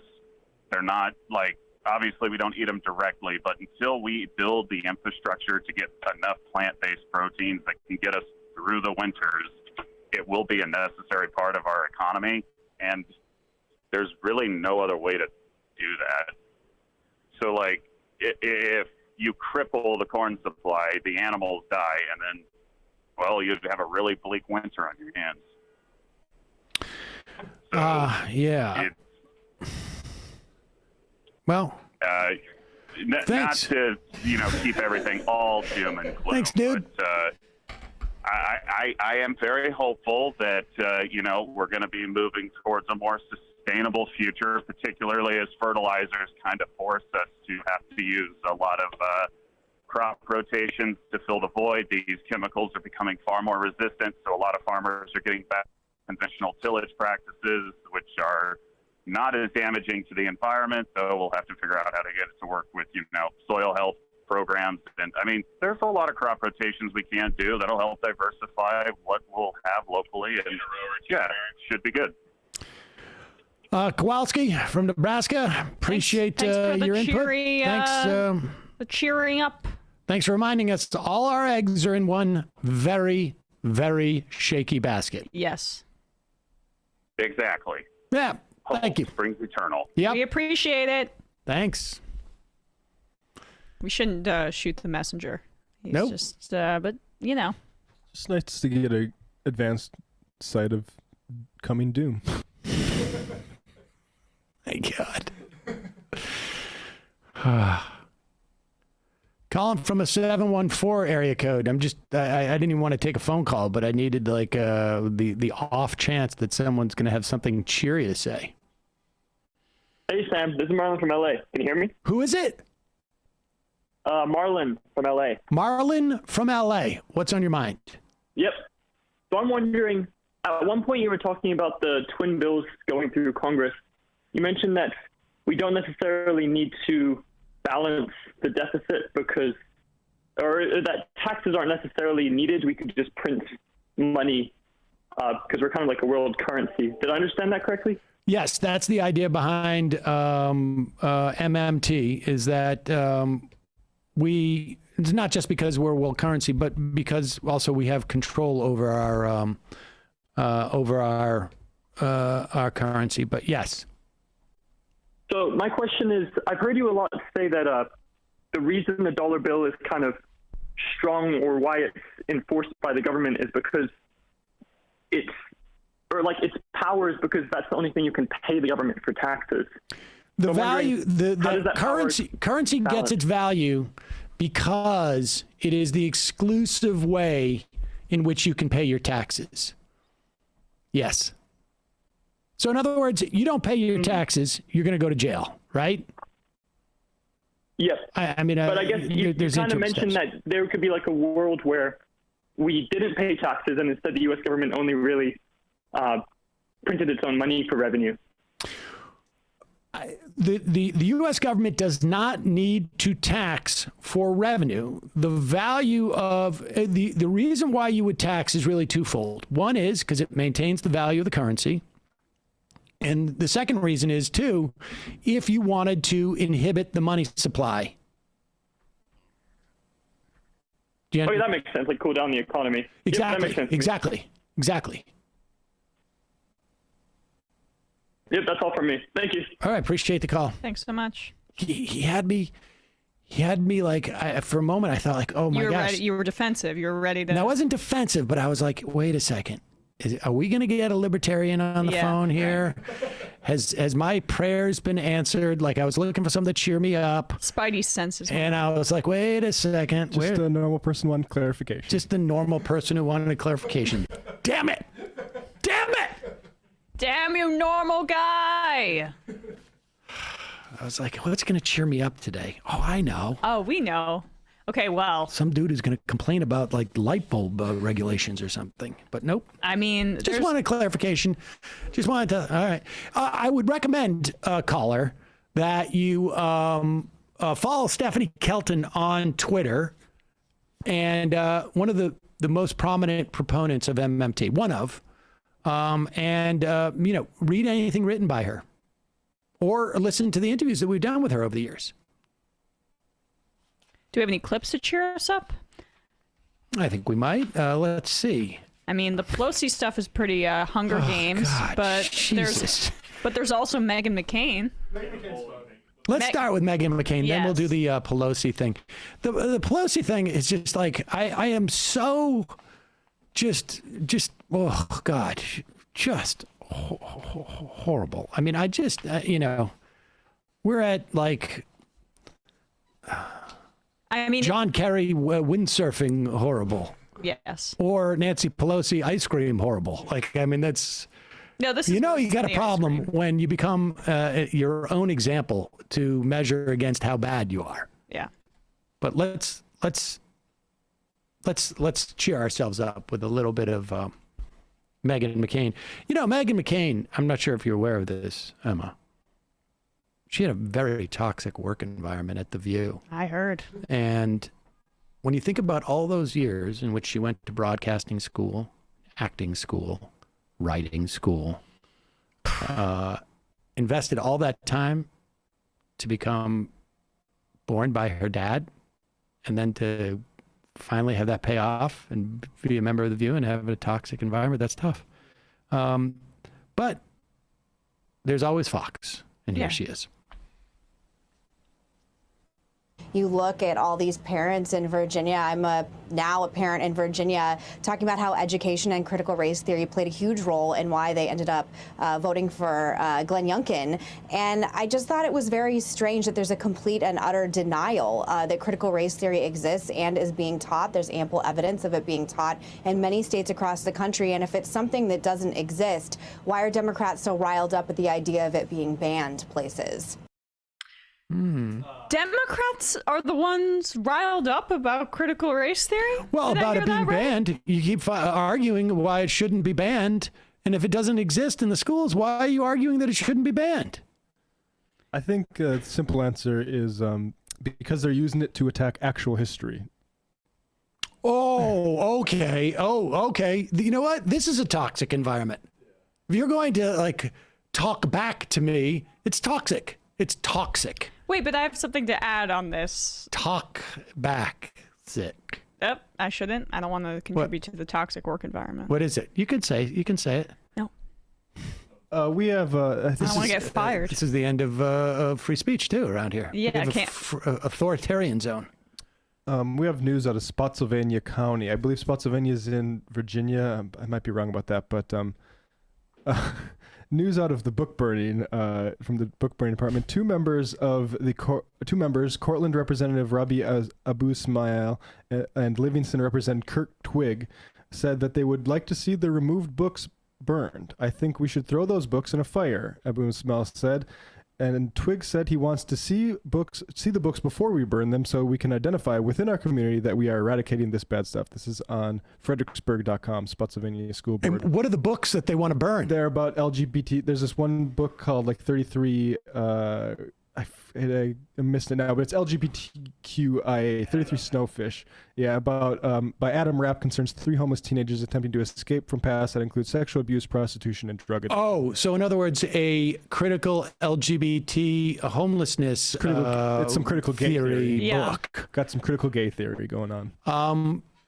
Because the education stuff was an issue in Virginia. Yes. The CRT stuff, I don't think was actually as much of an issue as Meghan McCain wants to make it out to be.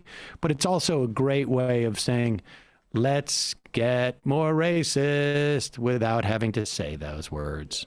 First off, I would be in favor of teaching, obviously, an age-appropriate version of critical race theory in high school and schools. I'm not sure. I'm quite sure what that would be. But you could teach things like, you could teach things like, well, in this instance, I'm not sure teaching about like what Robert Moses did was actually critical race theory, because critical race theory is when you look at the structures of society and talk about the racism that is there, despite the fact that there may have been no intention to have racism. I think you could say that about our tax code on some level. That was formed just by responding to the political power in this country, and that political power just happens to be white. And so it reflects the structure of white households more than it would, the broad spectrum of households in the country, in terms of where you get deductions, et cetera, et cetera. But if someone could come up with a critical race theory curriculum that was suitable for high school and elementary school and for junior high, then I'm down for it. But the issue is that it isn't being taught at a wide level in schools that are below the college level. And so the fact that it doesn't exist and the fact that Republicans are trying to ban it means they're actually trying to ban other things. I mean, she knows this, obviously. But it's like, you can't prove that if they're repeatedly claiming it exists, even though it doesn't, then you can't prove it, I guess, with this entire crowd. It's like, oh, Sharia law is taking over the rest of America, and the left is insisting that it isn't, but the right is insisting that it does. So, okay. The new thing is now like, we'll grant that they're not teaching kids CRT proper, but it's influencing the curriculum. And you see the awareness of racism in society is influencing the curriculum. And so you see, like, I think Li Fang was doing this recently about like math can be racist. We all know that math is racialized, that along race lines, like certain kids from certain communities are good at math, right? And having some kind of understanding of that, I think, is necessary and useful in math. Now, like whether you can cherry pick certain like academics that might have like went a little bit far in a paper that was cited by some academic in like some curriculum change, and we're so far away from like what this really is about is people objecting to anti-racism components to any kind of education. Exactly. This is again just the natural extension of complaining about wokeism, complaining about politically correctism, on and on and on. This is the same shit they've been talking about for decades. And it really... Scopes monkey trial. Yeah, exactly. Go back that far. Yeah. Exactly. Let's go to a couple IMs. Jonathan Armstead. Ed Mackey has a petition up to make daylight savings time permanent. He says it is supported by research that shows it is good for our health, economy, and planet. I highly recommend signing it. The last few days have been horror on my body. Now, daylight savings time, we would keep it right where it was so that it was we'd have more light later in the day, and we'd wake up in the dark. Yeah, I'm in favor of that.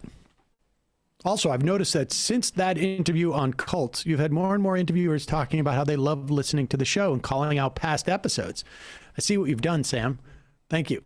Yeah, that was a surprise. It's a surprise, like when somebody pulls that, like right in the middle, like didn't realize. Deontological consequentialist. I started watching late, so I don't know if this is mentioned or not, but I work for a former Monsanto subsidiary, Current. And this plant used to manufacture one of the chemicals in Agent Orange. Yes, it was mentioned. Yes, the soils are so contaminated with dioxins that if we excavate, people have to wear full hazmat suits. If we take the soil off site, it needs to be taken to a specialty treatment place or incinerated. Okay, got part of the interview where you talk about Agent Orange. I'm pretty sure I work at that exact plant in Sauget, Illinois. Wow. Self-reporting thing with the EPA is definitely the case, too. The EPA let us pick our targets for emissions and is only holding those against us. We have one of our scrubbers that isn't working as well anymore with increased load demands, and the only reason we need to optimize it is because we chose that lower target. Had we picked a higher target when we set it, we wouldn't have to do anything. Yeesh. Nova Scotia Socialist. Hey, I'm our crew. Just wanted to say listener and artist Sandy, left of the box on YouTube, is only 50 subs away from her first 1,000. I'm sure there are at least 50 folks listening willing to get her over to the top. Left is best. So look for Left of the Box on YouTube and subscribe, ladies and gentlemen. Congratulations, Sandy. Otters are cool. Listening to MR from a few days ago, I don't think anyone should be surprised that Door's pushing anti-vax contrarian views on his channel I used to watch. And his tagline was always something to the effect of everyone else being a sellout, and I'll sell out right now, but no one had offered to buy his voice influence. Well, he just found out that he could actually just like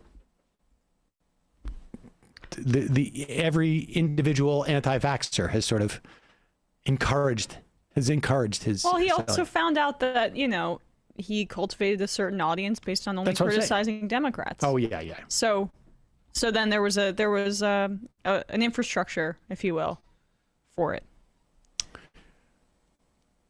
Sun out, guns out.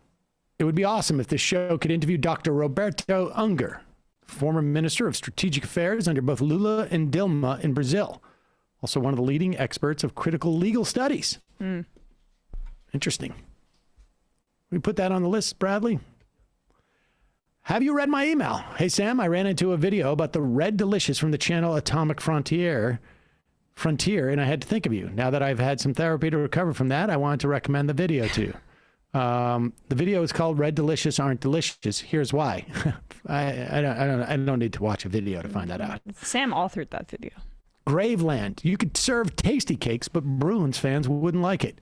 Whenever I follow a voice actor or writer, I look through their entire IMDb to make sure it's not problematic. Good thing you weren't on Branded. What's Branded? I don't know. Never thought living in an extinction level event would be this fun. And the dollar is needed to buy oil. Do you think Meghan McCain will be a speaker at Bovine University? Majority Report wardrobe coordinator. I missed a show live yesterday, but I want to push back on a comment Matt made about musicians. No, Matt, we aren't always drunk or high. We're usually sober when we're playing video games and watching videos on Pornhub. Also, if you try playing Uptown Funk for the 800th time sober, it's harder than you think. Well, I'll just say that every time I've been on a stage, I've been intoxicated. So, and not somebody you should trust with the public safety of the attendees. So, but anyway, and I also think keep that in mind for the live show. Yeah. I'm sure a lot of musicians are sober, but I just think like historically we have some precedent for some musicians having some things that going on. Really defensive about that. Maybe you can't trust them with public safety of like 50,000 people. Well, we got some tweets, just Matt and I, about that we were being too soft on Travis Scott. But it's like yeah, Travis Scott has a history of being negligent. It's like, yeah, so the corporate sponsors and the security people should have known not to trust him with any of the thing. Like that actually proves the point. Musicians, you know, riling up crowds and maybe being drunk or high, it's unheard of. That should not be a chain in the public safety link. Fierce Deity. Comparing your live show to the CBO score is definitely a great way to give it wider appeal. Sam Thanos Tank Top. I hope you dust me off for the Lime show, Sam. Also, have you seen Pepela D on having an NFT sponsorship after criticizing it, calling it a pyramid scheme? I don't even know what any of that means. Also, anyone from the MR would be interested in interviewing a lead sociology professor about Du Bois and decolonization. I will email or show DM on Twitter, try and set it up. Send an email, majorityreporters@gmail.com. Sam soft-collared shtick. Prager saying there was no stigmatization of gays during the AIDS crisis. I remember when I was about 12 years old in the late 80s, Carmine Street Pool, an incident where the entire pool cleared where a gay couple got into the pool. People were chanting AIDS, AIDS, AIDS. And I remember at the time being so irrational, and sad. I had a beloved uncle die of AIDS. That's the NYC public pool where a scene from Kids was shot. Oh, wow. That's a horrible story. Dave Parrott, Sam and Emma, thanks for giving Carol a shofar last week for her birthday. As far as opinions I disagree with, I appreciate it when you and the team challenge my views and expand my perspective. If I wanted to be a lemming, I would be a Republican. Outsource Geek, if Warren helped Bernie win, would we have a majority in the Senate? You're assuming their appointments would be Democrats, given both governors are Republicans. I'm quite sure. Well, there was a commitment, supposedly, from the Republican governor in Vermont to replace Bernie with someone who would caucus with the Democrats. There was, and I find it very hard to believe that Charlie Baker would appoint a Republican senator in Massachusetts. The guy would tank his numbers. But yeah, I mean, it's possible. I mean, your point's well taken. I mean, frankly, in that situation, I feel like a Warren presidency, I feel like she would have been more inclined to do a lot of executive actions. That's my sense. But also maybe Bernie as well. HR data clown. My mug broke in the dishwasher. Wait, more inclined than who to do more executive actions? Than Biden? Certainly more than Biden, but also maybe even more than Bernie. Why? Why? Because my sense of Warren was that her understanding of politics were more a function of like academic politics and more inside game stuff. And my sense of like a lot of the assessment of what what Biden had the ability to do was, very legalistic. And she was a law professor. Whereas I think Bernie comes from a tradition which is more inclined to get popular support before taking those actions. I don't know. This is all just sort of I think he'd do both. I mean, it's possible. I mean, I'm spitballing here. If I had to, who she'd knows? certainly be way more inclined to do executive actions than Biden. Oh, without a doubt. Without a doubt. That's just my guess, but I don't know. Kid tested, Politburo approved. Your refusal to rush Pacman's studio bunker and take back your background and forcibly shave his mustache. Does he have a mustache? Yeah. He has a mustache now. He does? He's doing because it's Movember. Also has been considering canceling. What's the member's background as much as it is yours? We want it back. All right, one more. Eric Kane, Ottawa. I'm wondering if the lapsed MR member is referring to the story you told about your castmate on the show being constantly pulled over in his Range Rover and your reaction about how type of treatment would affect you. Well, it's probably just a daily fact of life, probably a big reach. No, it is a big reach because she said she specifically cited a woman to take that role. I think she was under the impression that I was a writer on the show. No, I was playing a writer. I wasn't actually writing the show. I was portraying a writer, a white writer, like specifically all the jokes were like, I don't get it. I don't get it. You want to talk about Nancy Pelosi now? Yeah. Okay. Can I have a shofar for my 16-year-old who's having a surgery today, hoping his longtime hearing issues are fixed? Oh, yes. Here you go. Good luck, Erica in Ottawa. 16-year-old.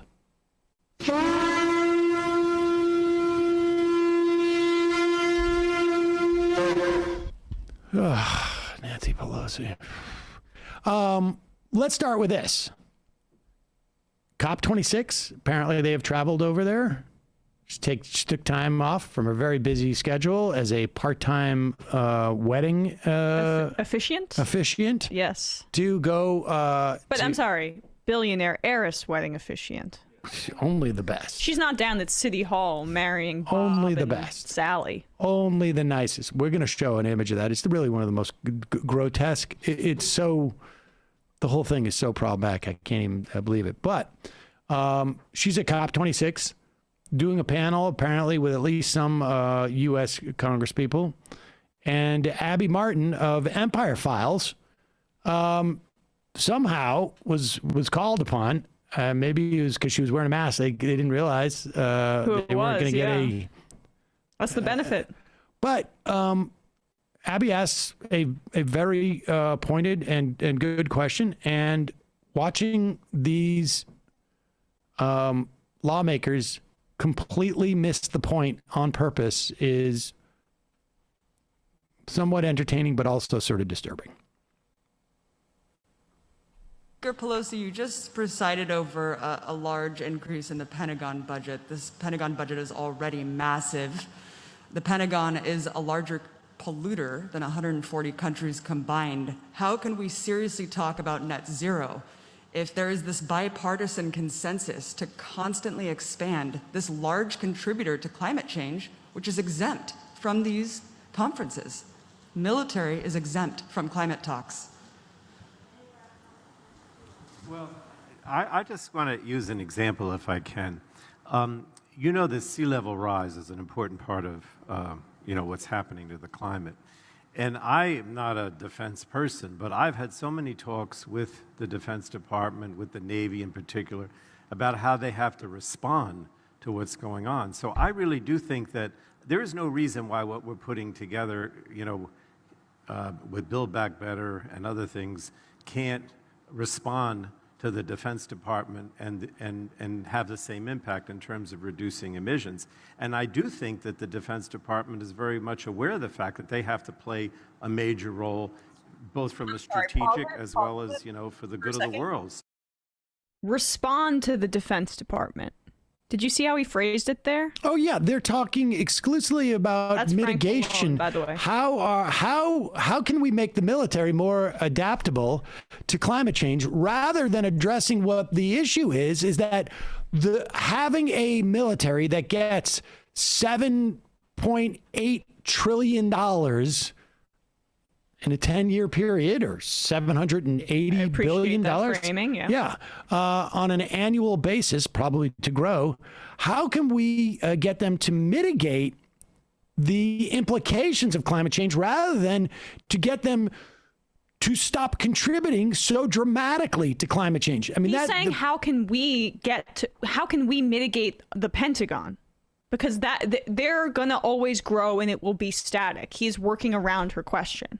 Oh, totally. Their size is going to be fixed and growing, and I'm going to work around that, as opposed to her exact. Well, he's actually going further and saying, like, look, there's going to be a lot of challenges to our military. We'll probably have to fund them more because they're going to have to deal with climate change. Like the Navy's going to have to deal with rising seas, and so they're going to need more money for bigger docks. Which is insane. It's like he didn't hear the question. Well, I mean, of course he did. He did, yeah. But exactly. or he's never been asked anything remotely, anything that complex, and has never thought to make that connection. But he tries to work around the connection. Well, watch Nancy Pelosi. He's also going to do the same. Reducing emissions. And I do think that the Defense Department is very much aware of the fact that they have to play a major role, both from a strategic as well as, for the good of the world. So I don't see what we're doing in any way, or, increasing the defense budget as being something that's inconsistent with climate action. I really don't. And may I just add that the national security advisors all tell us that the climate crisis is a national security matter. It is, of course, a health matter for our children, the water they drink, the air they breathe, etc. It is a jobs issue between good, clean technologies being the future of our workforce and the training for all of that. It is a national security issue because of the all of the conditions that climate crisis produces. I won't go into all of them, but they are cause for migration, conflict over habitat and resources, and again, a security challenge globally. And then the fourth, of course, the moral issue that we need to pass on this planet to future generations in a responsible way. Now, recognizing what you said, we recognize that as well. And a big user of fuel, there have been many initiatives over time, more successful with more technology, to convert from fossil fuel to other sources of fuel to run the military, because it would make the biggest difference. Transportation, defense, these are two of the biggest, that can make the biggest difference in all of that, and that is something we're very, very focused on. As I say, the Defense Department sees this systemically, that we have to stop it as a national security issue, and one way to do that is to stop our dependence on fossil fuels, which exacerbate the climate crisis. Farce. But that, This is a farce. Well, the Pentagon cannot be mitigated in any real way. All we can do is expand the Pentagon so that they can mitigate their own effects on the climate. So we can green them. They can fight. They can fight back against all of the other way that they're contributing to climate change. Like the U.S. government. One, she's like portraying the Pentagon and our defense as like so separate from our national climate response that they just, we'll work with them. No. They're a part of the government. You have control over their funding. We've got to ask them first how they feel about it. I mean, it's fascinating because she spends the bulk of her response is that, yes, climate change is really bad. And in fact, it's so bad that we need an expanded military to deal with it. Now, with that said, we're going to work hard on trying to make our tanks electric vehicles. And that's basically what she said. The military recognizes it as a national security threat. Like, does it recognize it as a national security threat that they are one of the main agents in exacerbating? Exactly. It really is. Amazing. You know what? Really When Greta Thunberg talked about how Thunberg, I don't know. Shit. Blah blah blah. That was blah blah blah. Oh my God. That was what was she even saying? I mean, I wish Abby was able to get the follow-up. That's not how those things work. But I mean, nonsense. You should just ignore. I mean, at least Pelosi acknowledged at the end of the question, like, I am addressing what you're saying, and we're going to try and do our best to make sure that they're using electric vehicles when they kill people. And that is how she addressed it. I mean, it's sort of fascinating, but and just horrible. And not for nothing. You know how the Build Back Better bill is to have all sorts of support for families in need in this country, extending the child tax credit, providing elder care, paid family leave, sick leave, expansion of Medicare, both in terms of who is eligible for Medicare and what kind of support they get, dental, vision, hearing, all those things that have been hacked away.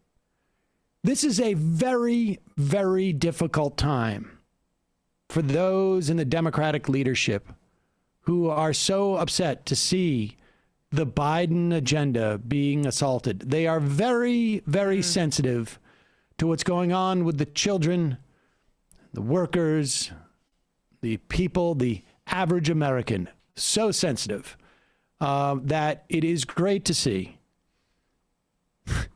Nancy Pelosi take time out of her schedule to go and help out one couple of those Americans who will not get the extended child tax credit. That's for sure. Here she is officiating a wedding amongst the people. How charitable. In many respects. Like the there she Pope is. That's not washing even the people's feet. That's not even the most grand. You got to get a wider shot than that. This is at the Getty. Which one of them is a Getty? The bride. The bride is a part of the family Getty. Where have I heard that name before? They're the image sort of monopolists, right? The image monopolists. Are they? Is that the same Getty? Oh, isn't it? It is not. Oh, is this the one? They are I thought they were a gas. Oh, is that what it is? Getty. I knew I recognized the name. Yes, it was the name of a couple of gas stations. We find even more grander. This. It's worse. It's literally worse than what you're saying, Matt. Much worse. Much worse. You know that you're just confusing it with the Getty Museum because that was just sort of like a pocket change. Can you put the image back up, Bradley? She is out there officiating a wedding. We don't know how much they're worth. I mean, I would imagine there's billions. She's a billionaire heiress, and she's wearing a crown. I mean, come on. What is do you that think a crown? That crown's made out of? Just probably diamond, gold. You know when people diamond, get gold. so rich that they no longer have any taste? That's kind of the situation. Well, to be fair to Nancy Pelosi, maybe she didn't know that when these billionaires would get married, that there'd be a full picture spread in Vogue magazine. Do you know where this was taken, by the way? It's some type of like castle or San Francisco City Hall. What? Yeah, here it is. The wedding was at San Francisco City Hall? Heiress Ivy Getty got married at San Francisco City Hall on Saturday. Oh my God. They rented out the City Hall? I mean, can you get any more? And I imagine those carpets are probably not there usually during. She is the great-granddaughter of oil tycoon J. Paul Getty. There you go. You just rent out government buildings for your wedding. Let me ask you a question with that picture. Put it back up. I just want to know: are those slaves? Are those women in the dresses? Actress Anya Taylor-Joy sitting there, the bleach blonde one. Are they rented? Are those actual? Are they the slaves? No, I just wonder. Like, are they hired? It's like a Greek. Is this some type of Greek thing? I haven't. This is. But I mean, come on, Nancy Pelosi. Like, listen.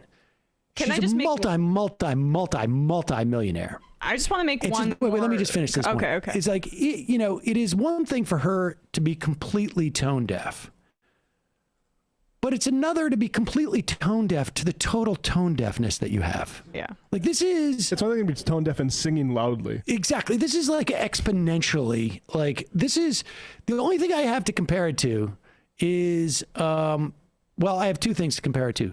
One is John Kerry windsurfing in August 2004, right before his election, off the coast of Nantucket.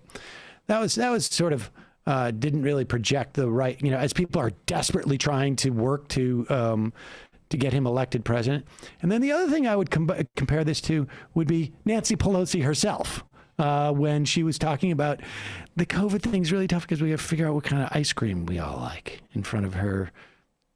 One of her sub-zero refrigerators or whatever it is, freezers. I mean, God. She went up to her herself. Pelosi. She went up topped to herself. Oh yeah. She beat her. Yeah. previous This record. is like she wanted to beat her own personal mark. Yeah. Of tone deafness. Very Usain Bolt of her. Again, this is kind of a stupid point, but they're all carrying like weeds and thistles as the bouquets. Can you just put that up really quickly again? This is just a thing I have with rich people like this. I'm sure it was insanely expensive, but like when you're rich to the point where it's just kitschy to be holding like essentially brown thistles as the bouquets. And then, let's just get married at City Hall, right? In the heart of San Francisco. It's slightly different. Yes. It's like, let's rent the entire City Hall. Yeah. In fact, maybe we should just rent the entire city for the day. The truth is, like, there is nobody in the history of Earth who's ever had enough taste to justify the amount of wealth that these people have. Yeah. No, but my point is just like they get so in their own bubble of wealth that anything that's insanely expensive automatically is very cool, and that looked ugly to me. Pelosi is absolutely in that bubble too. That's why there's going to be no improvement from this party until she's. I mean, just the. Like, I'm honestly, you got to think, like, what is going on in her head? There's nobody around her to say, hey, you know what? Maybe the timing on this is not so great. Like, you know, we're in the midst of like an assault on this bill that is supposed to, you know, to really be transformative for the American public. And maybe if you're, I don't know, like it would be sort of like you got up on like in the steps of City Hall and made it really ornate and said, let them eat cake. Which she probably did at one point. Like, maybe she now just I'm wandered in there and now I let you. Now let them eat cake. Maybe she just wandered in there and thought she was doing city business, and then they said, "Will you just please officiate for us?" Stunning to me. Earth, Wind, and Fire performed. So. Well, in that case. Party. Yeah. In that case, I mean, it's just like, honestly, like, can't you just deny yourself? Like, I'm sorry, it was on my bucket list to marry a billionaire. You know. I'm getting up there. I'm not going to have another opportunity to do it. And it was going to be so fun for them to have the Speaker of the House do it that I just couldn't give it up. Couldn't give it up. The full rental package for San Francisco City Hall is $30,000. 30? 30. That's it? Yeah. Between 2,500 and 3,000 guests. That's what that's priced out to. So are you kidding me? $30,000. Yep. Why the F isn't the City Hall charging more? A billionaire shows up and says, we want to do our wedding here. You know what you say? Yes, you can. $25 million, please. Guess what? You're going to cure homelessness in San Francisco. Otherwise, you can just find a different City Hall. Maybe you can go up to, Carmel by the Sea or something. Why would you take a normal venue when you could just have City Hall for that price? $30,000. That sounds cheap. I'm sure it was not cheap. Well, we had to bring in the carpets. We had to bring in the caterer. We had to bring in we had to do all the photo shoots. I'm sorry. They should be charging more.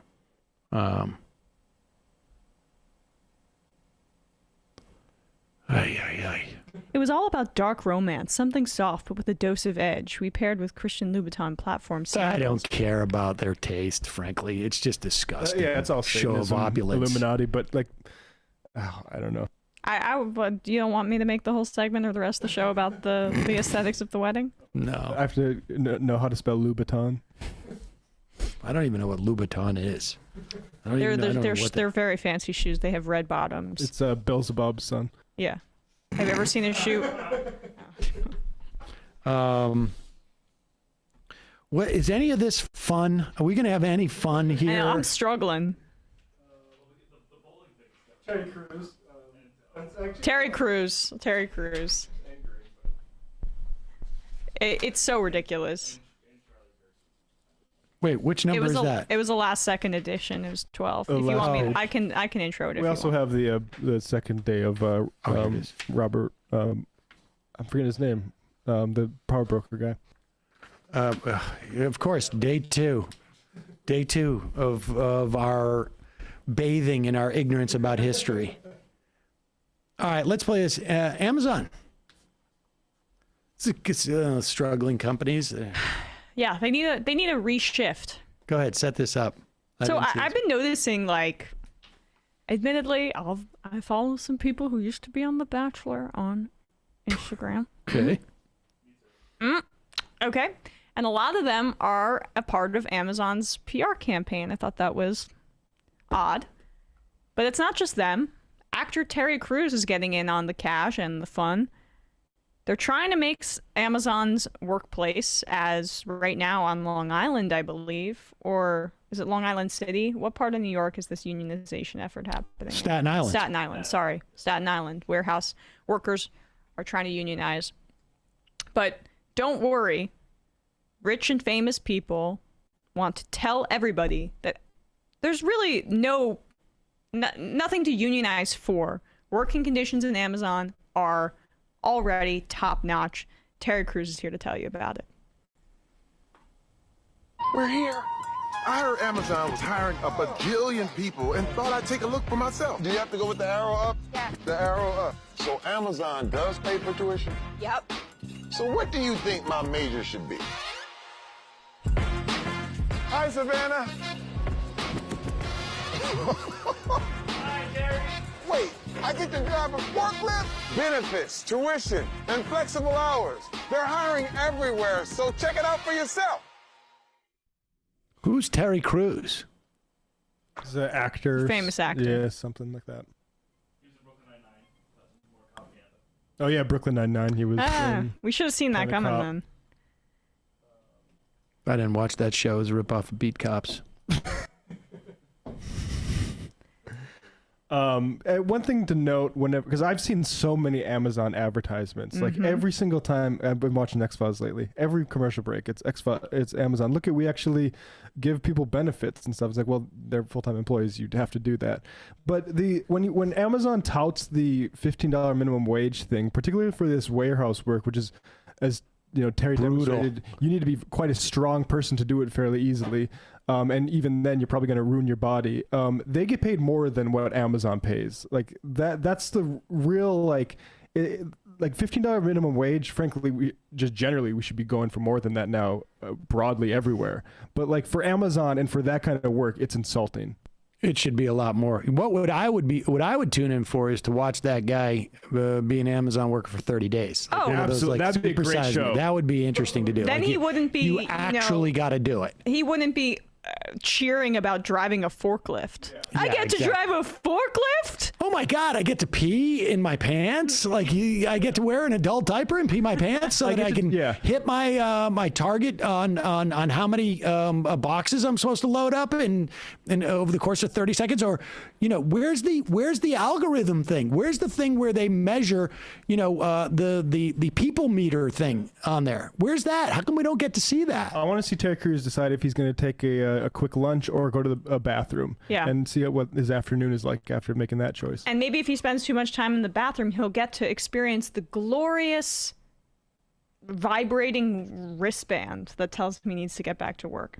We also know, and I've seen no reporting on this. The only place I know about this is actually from the local bike shop guy. And I think there was someone else who had told me this story, but I'm convinced there's a story here that Amazon is using its monopsony power to corner the market on a lot of goods that would otherwise be going to smaller shops. And so what, and they're doing this in the midst of a logistics crisis, essentially. And so instead of there being 10 certain types of bike tires that come into the country, there are 7. And Amazon is saying to those suppliers, hey, you usually sell 4 bike tires on our site. We want all 7, or you're not going to sell any of them on our site. I'm convinced there's a lot of that going on, and it's opaque. And it's, you know, I think it's such a dispersed story. We haven't seen it, but I am convinced that's going on there. Convinced. Calling from an 847 area code. Who's this? Where are you calling from?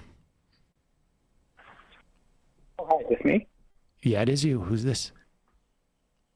Sorry. I have the app open. One second. Do you have what? Hi, this is. I had the app. I had the app and the call open, so it's giving me your voice in double. Oh, okay. Hi, it's Shashank from New York. Sean from New York. What's on your mind? Shashank. Shashank from New York. What's on your mind? Yeah. So I heard you guys are looking for a slightly happier call, and I'm pleased to inform you that I am a militant vegan. Okay, and wonderful. We have that in common. Solidarity with Emma. Yeah, thank you. I actually am not here to argue about veganism. I wanted to check if Comrade Emma got our invite to the Kowalski picket. The Kowalski picket? Did you forget Kowalski's farm. Did you forget the first rule of militant veganism, Shashan? That we don't talk about the rules of militant veganism. Yep. So. Oh, okay. Get the hell out. Okay. I actually had a serious. Okay, go ahead, Shashank. Yeah. I actually had a serious thing to talk about. I meant to IM about it a couple of sometime last year, but the whole Prager thing kind of brought it up again. It's kind of a small thing about like responsible language, and I was wondering if you guys were familiar with the etymology of the word pariah. No. So basically, like, the word pariah actually comes from a South Indian, like, so-called untouchable caste called the pariah caste. And I've actually heard a lot of, like, folks I am Indian, and I've heard a lot of folks in, like, the Indian leftist community talk about how commonplace it is to, like, use the term. It's just something I wanted to, like, kind of bring up and also use as a pivot to, like, wonder if you guys were interested in having someone on to talk about caste issues in India, what like the Dalit movement, and like obviously the movement for Muslim liberation was about as well. That would be interesting, actually. If you've got some suggestions, will you send us an email at majorityreporters@gmail.com? Oh yeah, for sure. All right. So in terms of that term pariah, like what do we use? I mean, are you saying that it's inappropriate to use that word? And if so, what is a synonym that we could use for that?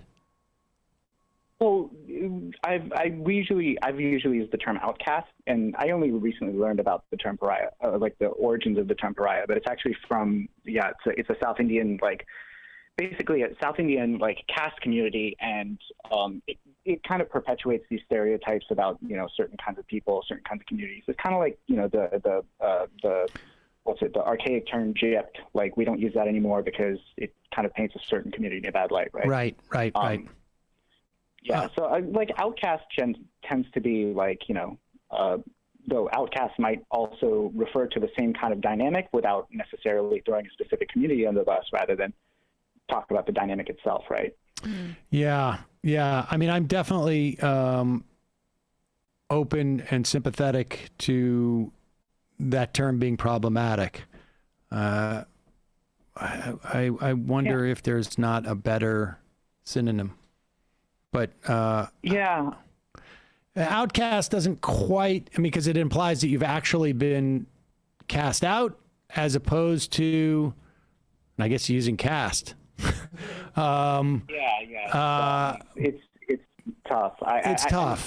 It's like on the tip of my tongue. I feel like there is a different term, but I've never had the need for it personally, so I'm not exactly sure. But the awareness the awareness of it is helpful in and of itself.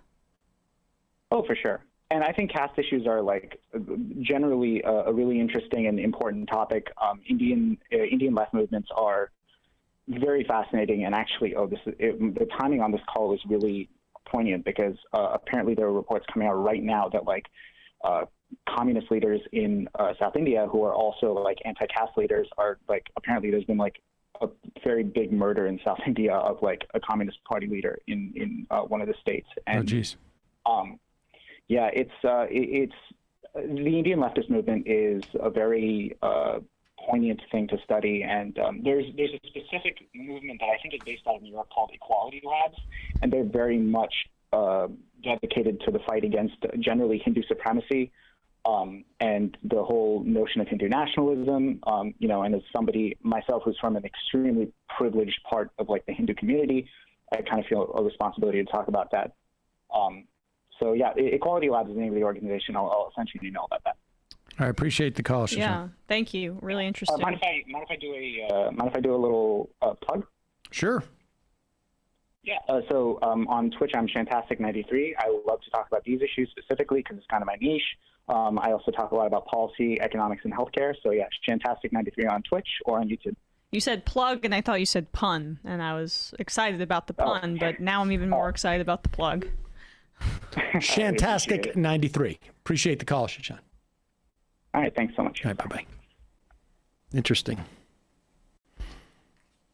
Weird how language has all those little secrets for you to find out. Right? Yes.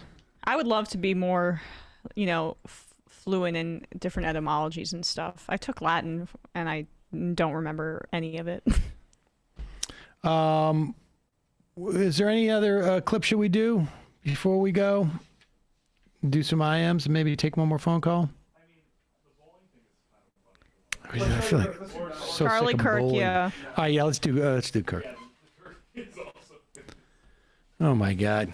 Charlie Kirk being accidentally based. I gotta say, like, I'm surprised that Buttigieg has made them. Maybe I shouldn't have been, but Buttigieg being gay is a big fixation for them. Yes. Bigger than I expected. I mean, it is. It is a way for them, to assert so many things without really having to articulate them. I'm used to going after them going after non-white women, but right, exactly. But here's Charlie Kirk. There's been a huge problem, ladies and gentlemen, because Pete Buttigieg took parental leave to spend time with his new twins, that he and his husband have adopted. And I've been having health issues. And Pete Buttigieg also, not only is he gay, but he's talking about history that involves racism, which of course is gross. And also doubly gay. And, well, he's married to someone. So here is Charlie Kirk weighing in on this. The country, being an American, 15% of millennials say they are proud to be an American. Wait. 15%. Pause 1 second. We've got to. He should not be a hat guy. Doesn't look good. I need to go hat shopping with Charlie. This is a dude who's sort of like, who says to his producers, anything we got that can make me look like, like American, like a regular guy? I think they're selling hats down at the gift shop. Trucker cap, too. But do you have hats for my giant head? Yeah. This is like it feels like the first baseball hat he's ever worn. It looks like one of those little hats that should have a propeller on top. Exactly. It's very Ashton Kutcher circa 2003, right? With the mesh in the back, the trucker cap. This is the trucker cap. It goes way back before then. I get like when I played Little League, when I played Babe Ruth baseball in the 80s, that's the kind of cap we would have. All right. Well, I mean, Yeah. I'm not old, so. Yeah, exactly. You need that when you're out there playing baseball. You need that mesh. He Cool also your head needs off. that adjustable strap because God knows he's never met a fitted cap that likes him. Here we go.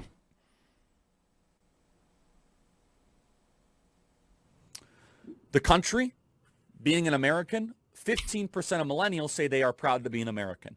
15% say they are proud to be an American. As I mentioned, 1/3 of millennials describe themselves as being LGBTQ, 39%. 39%. It's 3 times the proportion identified among the combined older adults in the generation. This is the gayest generation in American history. Nice. And that's not a slur, by the way. It's not a slander. It's just the way it is. Yes. Someone's going to say, oh, that's a pejorative. They're the gayest generation in American history. It's what the study says. Comment on No, that's not what the study says. The study says they are the most willing to identify as being LGBTQ. Because they're more in touch with their sexuality than you. Or society's better. Or maybe they're not as worried about being beaten by the cops, being beaten by people in the neighborhood, being beaten by people in the city. They're not as afraid of being expelled from their homes. I mean, I think this is one of the things that is really hard to grasp. When I was Charlie Kirk's age, if you lived in and I'm sure there's plenty of this that still exists, but if you didn't live in really New York, college towns, basically. Yeah. Even then, it was very, very difficult to identify as gay. I mean, just very, very difficult. Society was just, I mean. It's life-threatening. It was life-threatening. The social stigma, I mean, it was very, very difficult. We Things just have had an changed IMR so talk dramatically. about how in New York, a gay couple got in the pool and people started chanting AIDS and got people to get out of the pool. This is in New York City. New York City. Yeah. I mean, and also I just want to point out, like, you're right that yes, more people may be willing to come out and speak about that. But there's also a great education in why this young generation is so great is they are more willing to test the boundaries of spectrum sexuality. We are all on a spectrum, and social conditioning has allowed us to either experiment with those boundaries, and some people may be on the straight side, some people may be in the middle, some people may not even be on the spectrum actually, like they may be asexual or whatever.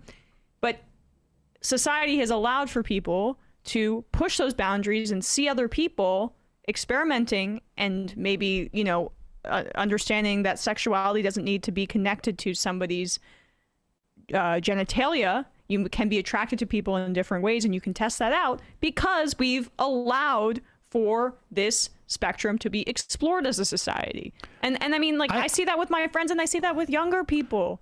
I would be very surprised if the actual numbers are dramatically different than they were even 20 or 30 years ago, as much as it is, you know, in those instances, the understanding of that was just so different. It was like, I had one incident in college and it didn't mean anything. I mean, it was really just a question of like, or you push the thoughts away or never do it anything at all. Exactly. I mean, I don't think that there's, and I would imagine that 40% number also represents, you know, some measure of solidarity too. And sort of someone saying like, I'm not even sure I know what that means to, you know, sort of have in some areas like that kind of delineation, which I guess is what you're saying on some level. But it really, to me, is just a question of acceptability amongst society, and it's changed so dramatically. I mean, we've all seen this change within our lifetimes. Like, I remember like the 2000s and the whole anti-gay stuff with Bush. Like, that was when I realized, oh, my parents are actually kind of cool, because like I'm saying like I think this is wrong, and they're saying, yeah, this is kind of wrong, right? Like that sort of, but that had to be a conversation and a development. I mean, you had the president of the United States going on national television and announcing that it's really bad, but we need to pass an amendment to make these people second-class citizens. Yeah. And that happened 17 years ago. Less than 17 years, more, 17 and a half years ago. And I love how Charlie Kirk is, this is Charlie Kirk shoring up his Nick Fuentes base. Yeah. It's not a slur. Really? It's not a slur? No, actually. Why did you feel obligated to say that? Or like, why don't you continue talking and maybe comment on that fact that you shared? What do you think about that? Are you encouraged by that? Or we're just laying it out there in the context of 15% are pro-American, and it's the gayest culture ever. I mean, we have more gay people than pro-American people, I guess, is the juxtaposition. Well, that's exactly it, right? Cool. As he wears his stupid America hat. Well, I'd like to see that hat changed to reflect where the society is headed. Let's make that baby a rainbow flag. How did he get? We didn't even get to that. How did he get from 15% of people say that they're proud of America to this is the gayest? He's reading off, I think, this poll that came out. I think that probably that YouGov Jacobin poll would be my guess. And you know what? I would imagine, and I don't have the poll in front of me, that a lot of that, the overwhelming majority who say that they aren't proud of America are Trump supporters, his audience, who are like, oh, I hate Joe Biden, and it's becoming X, Y, and Z. Yeah, who knows? Yeah. Folks, sorry, we're not going to have time for any more calls. Apologies. We got a pre-tape today, so rare incidents of actually now doing an interview after the show. Like, blessedly rare. Right. All right, we're going to read 10 more IMs. Bradley, you're going to have to count down. Chris from Taiwan, thoughts on the new Jacobin public opinion survey? I haven't looked at it closely, but the methodology seems sloppy. Also, I really wish leftists would stop legitimizing the use of terms like woke and cancel culture, which frankly just reinforce right-wing framing. I have not looked into that survey. I am aware of it. I agree with you with the woke and cancel culture thing, but if you're assessing certain things, maybe it has some value, but I agree. Rand Paul's neighbor, Ben Shapiro, spent a solid 5 minutes plugging his new IDW Hogwarts in Texas yesterday.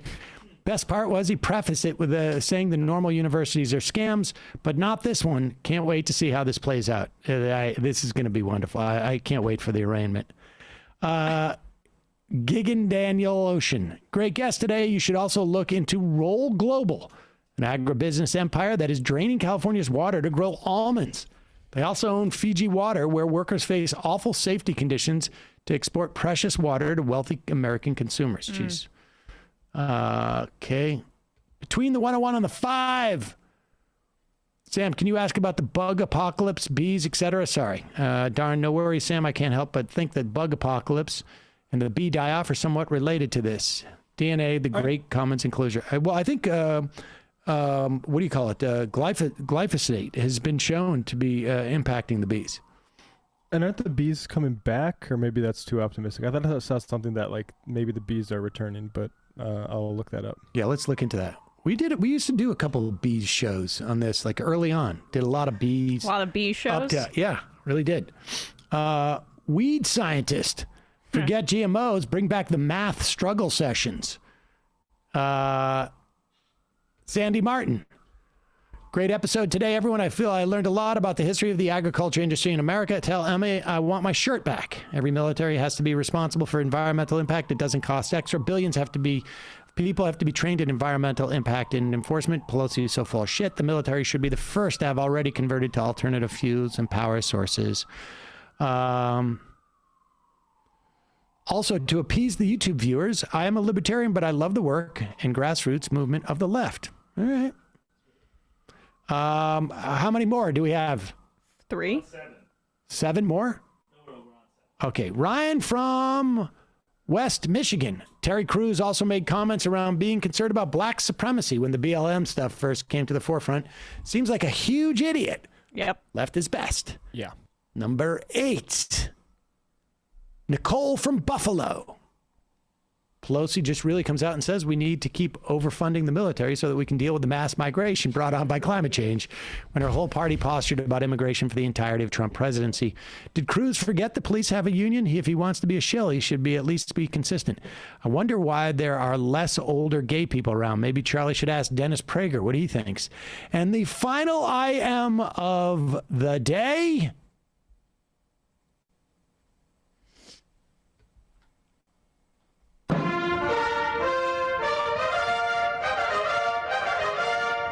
Antifa Lockhart, hey, I want to call you all shills, but my phone keeps correcting it to shoal. So, Lashana Tova, I guess, sell out.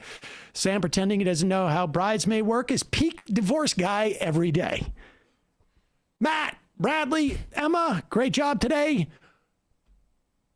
Emma will be here tomorrow. I'll see you Friday. Bye. Bye. It might take all the strength I got to get to where I want, but I know somehow I'm gonna get there. I wasn't looking when I just got caught between the truth and the lie.